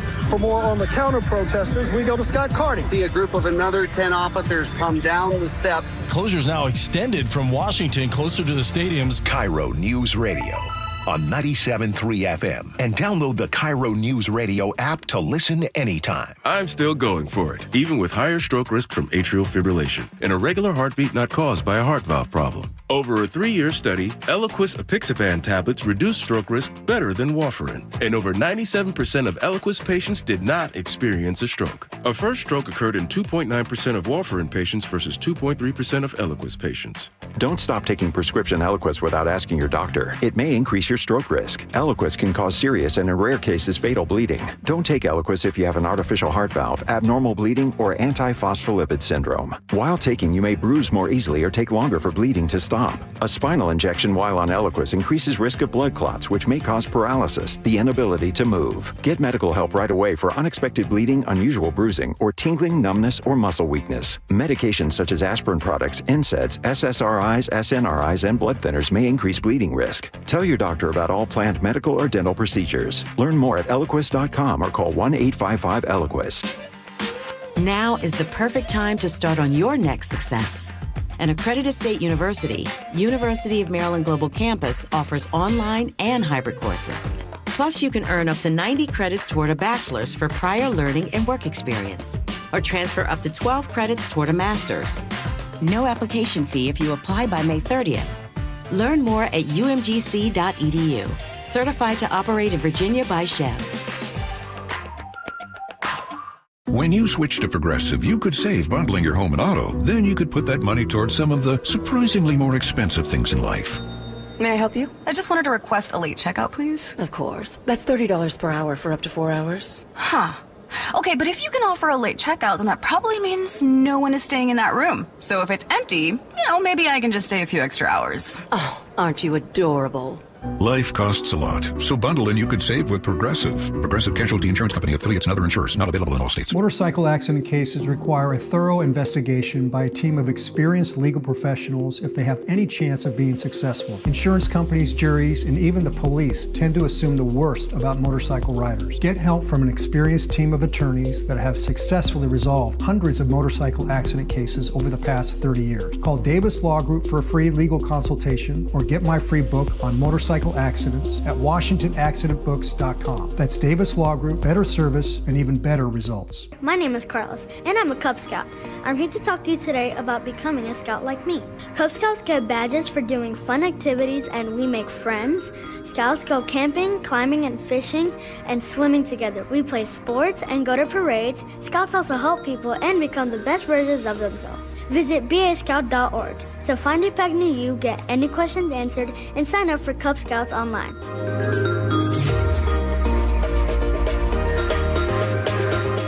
There's a sink at the brink and a drain that's a pain. DayandNight.net. Your old water heater, she's starting to peter. DayandNight.net. Plumbing emergency? Don't feel trapped. Do the smart thing and get a second opinion. Hi, I'm Bruce with Day and Night Plumbing and Heating. I guarantee you, whether Day and Night is your first choice or smart second opinion, we'll work harder than anyone to earn your trust. DayandNight.net. If you've been thinking about surgery or even joint replacement, here's something to consider. Hi, it's Dave Ross. I've talked to over 100 patients of Dr. Mark Wagner, MD, and many of them have told me about life-changing results. Their words, after treatment at Seattle Sports and Regenerative Medicine. These are people with severe osteoarthritis, even bone-on-bone, and they're back to hiking, jogging, playing tennis, skiing, golfing, walking up and down stairs, playing with the kids and the grandkids, and they're doing it without pain and without surgery. Dr. Wagner's 60-minute outpatient procedure uses your own stem cells, and because they're your own stem cells, they can help regenerate your own cartilage in your own joints. Dr. Wagner is a board-certified Seattle physician. He has over 30 years of experience, and he's performed over 20,000 stem cell procedures. And he's one of the few doing it the right way. So, listen to his patients, and remember, whether it's a shoulder, hip, elbow, ankle, wrist, or knee, before you choose surgery, first see Dr. Mark Wagner, MD. Get the facts, then get back in the game at drmarkwagnermd.com. At Tropical Smoothie Cafe, summer is our season, and we're kicking it off with a free 12-ounce Sunrise Sunset Smoothie for National Flip-Flop Day on May 28th from 2 to 7 p.m. Terms and conditions apply. Celebrate Motown history with the Miracles at Demetrio's Jazz Alley. Pioneers in music, they paved the way for Motown and left a lasting legacy. Don't miss this iconic group. Shows run Thursday, May 29th through Sunday, June 1st. Tickets at jazzalley.com.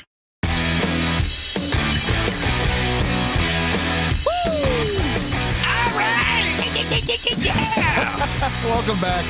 I can't believe it's over. It races by. Where does the time go? We've arrived. Oh, I want to thank Greg Tomlin for sitting in today, buddy. Always a pleasure to get to work with you. I love your takes on things and your point of view. Thank you, Spike and Laura. It's been a pleasure. And thanks to all of you who texted the show, as you always do on a daily basis. We appreciate you being an interactive part of what we do. Oftentimes, you've got perspectives that we didn't consider. We all come to this experience, this life with different priorities, different experiences, and different points of view, and we appreciate you guys sharing yours with ours. Laura, you want to start? That's a great preface for talking about the protests over the weekend and yesterday, too. Bob in Bothell says, the choice of Cal Anderson Park was provocative from the start. A highly recognized gay spot was obviously a finger in the eye of the gay community. If you've ever had to hide who you are, you might understand. Although there is still some debate on whether or not the mayor or the mayor's office or city officials said, hey, here's an option, Cal Anderson Park, and they chose it because it was an option, not because that was their first choice. Well, they had to make it available to them. Right. To say you can't go there because it is the gayest community in town. That would have been restrictive, yeah. From the 360, the religious leaders are afraid of their children being indoctrinated. Please tell me that you see the extreme irony. The hypocrisy never ceases to amaze me. Cody in Montesano says, my neighbor, a Trump hater but a Republican, also thought the 23 pro-Trump supporters were arrested as well, as I did. Just because of the way the media news made it sound. Yeah, the coverage on this has been... questionable at best. Lacking. Yeah, we deserve better from our media, and I'm just being honest here. Not us at KIRO. We do a stellar job at everything we do. George in Fremont says they're demonizing a certain class of people. They yell, God hates you, you're going to burn in hell. Religious dogma killed innocent women in Salem, Massachusetts, too. Well, I mean, if you're going to use that logic, I would say Joseph Stalin's atheism and communist fervor killed 5 million Ukrainians in the Holodomor in 1932 to 1933. Let's just all concede that humans are not great people. There you go. We're flawed. We are a work in progress, as my mom liked to say. Brian from Arlington, at least they weren't standing on I-5 to make their point. Thank you, Brian. And thank you, protesters. On our fast food favorites, John in Snohomish says, I have JOMO for Taco Bell. Joy of missing out. From the 425. Spike's absolutely right. Taco time is 10 times better than the Taco Bell. And from Cody, I hate to break this to you, Cody, my friend, and I share your passion. Cody just wrote 2 words, Mexi fries. I thought they changed the name. They did change the name. It's like Freedom Fries now or something. Mexi fries was redundant? They're just tater fries. Okay. Tater I still fries. call them the Mexis. They will always be Mexi fries. Benny, the tugboat expert, there's a little hamburger stand in Fife called Pick Quick that hasn't changed in 65 years. I've been there. Every day there are long lines waiting to get their retro fast food. They have a really cool neon sign to boot. That's a treasure right there, boys.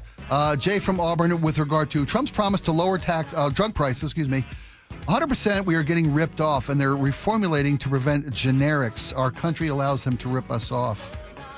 Sasha says, every time the government subsidizes or intercedes, things get more expensive. Look at higher education. Ain't that the truth? From the 253, I'm on a recently FDA-approved liver medication. If I paid out of pocket, it would be approximately $4,400 a month for 30 pills. Yeah, we as Americans are financing the R&D industry for the pharmaceuticals because, folks, nothing's going to change as long as the pharmaceutical industry is one of the most powerful lobbying organizations in Washington, D.C. They get to write the laws because they pay for and elect the candidates. And finally, Bill in Lake Stevens, you got my sympathy, buddy. My mom's chemo pills, 30 pills, $18,000 a month. Oof. On Trump's pardons, Benny says Trump is handing out pardons like Oprah gives new cars. That's what Greg said. Great minds think alike, Benny. Yeah. Mike in Edmonds, I guess when Trump said he was going to drain the swamp, he meant the empty prisons. There you go. Sean says, not to get into what ballot is, but Hunter Biden's artwork isn't selling for millions anymore. Just saying. I'm with you there. People may have been buying the old man's ear when you pay millions for a cracked out finger painting from Hunter. Yeah. 425 says one of the biggest donors to Trump's Bitcoin dinner is the same idiot that bought the art of the banana duct taped to the canvas. Are you kidding me? Oh, yeah, that's right. Oh, fooling his money. Hey, we're here every day fooling your money. Come and buy some of our stuff. Weren't you going to put a banana on the wall behind you? I was told not to by legal. What if it's a plantain? There you go.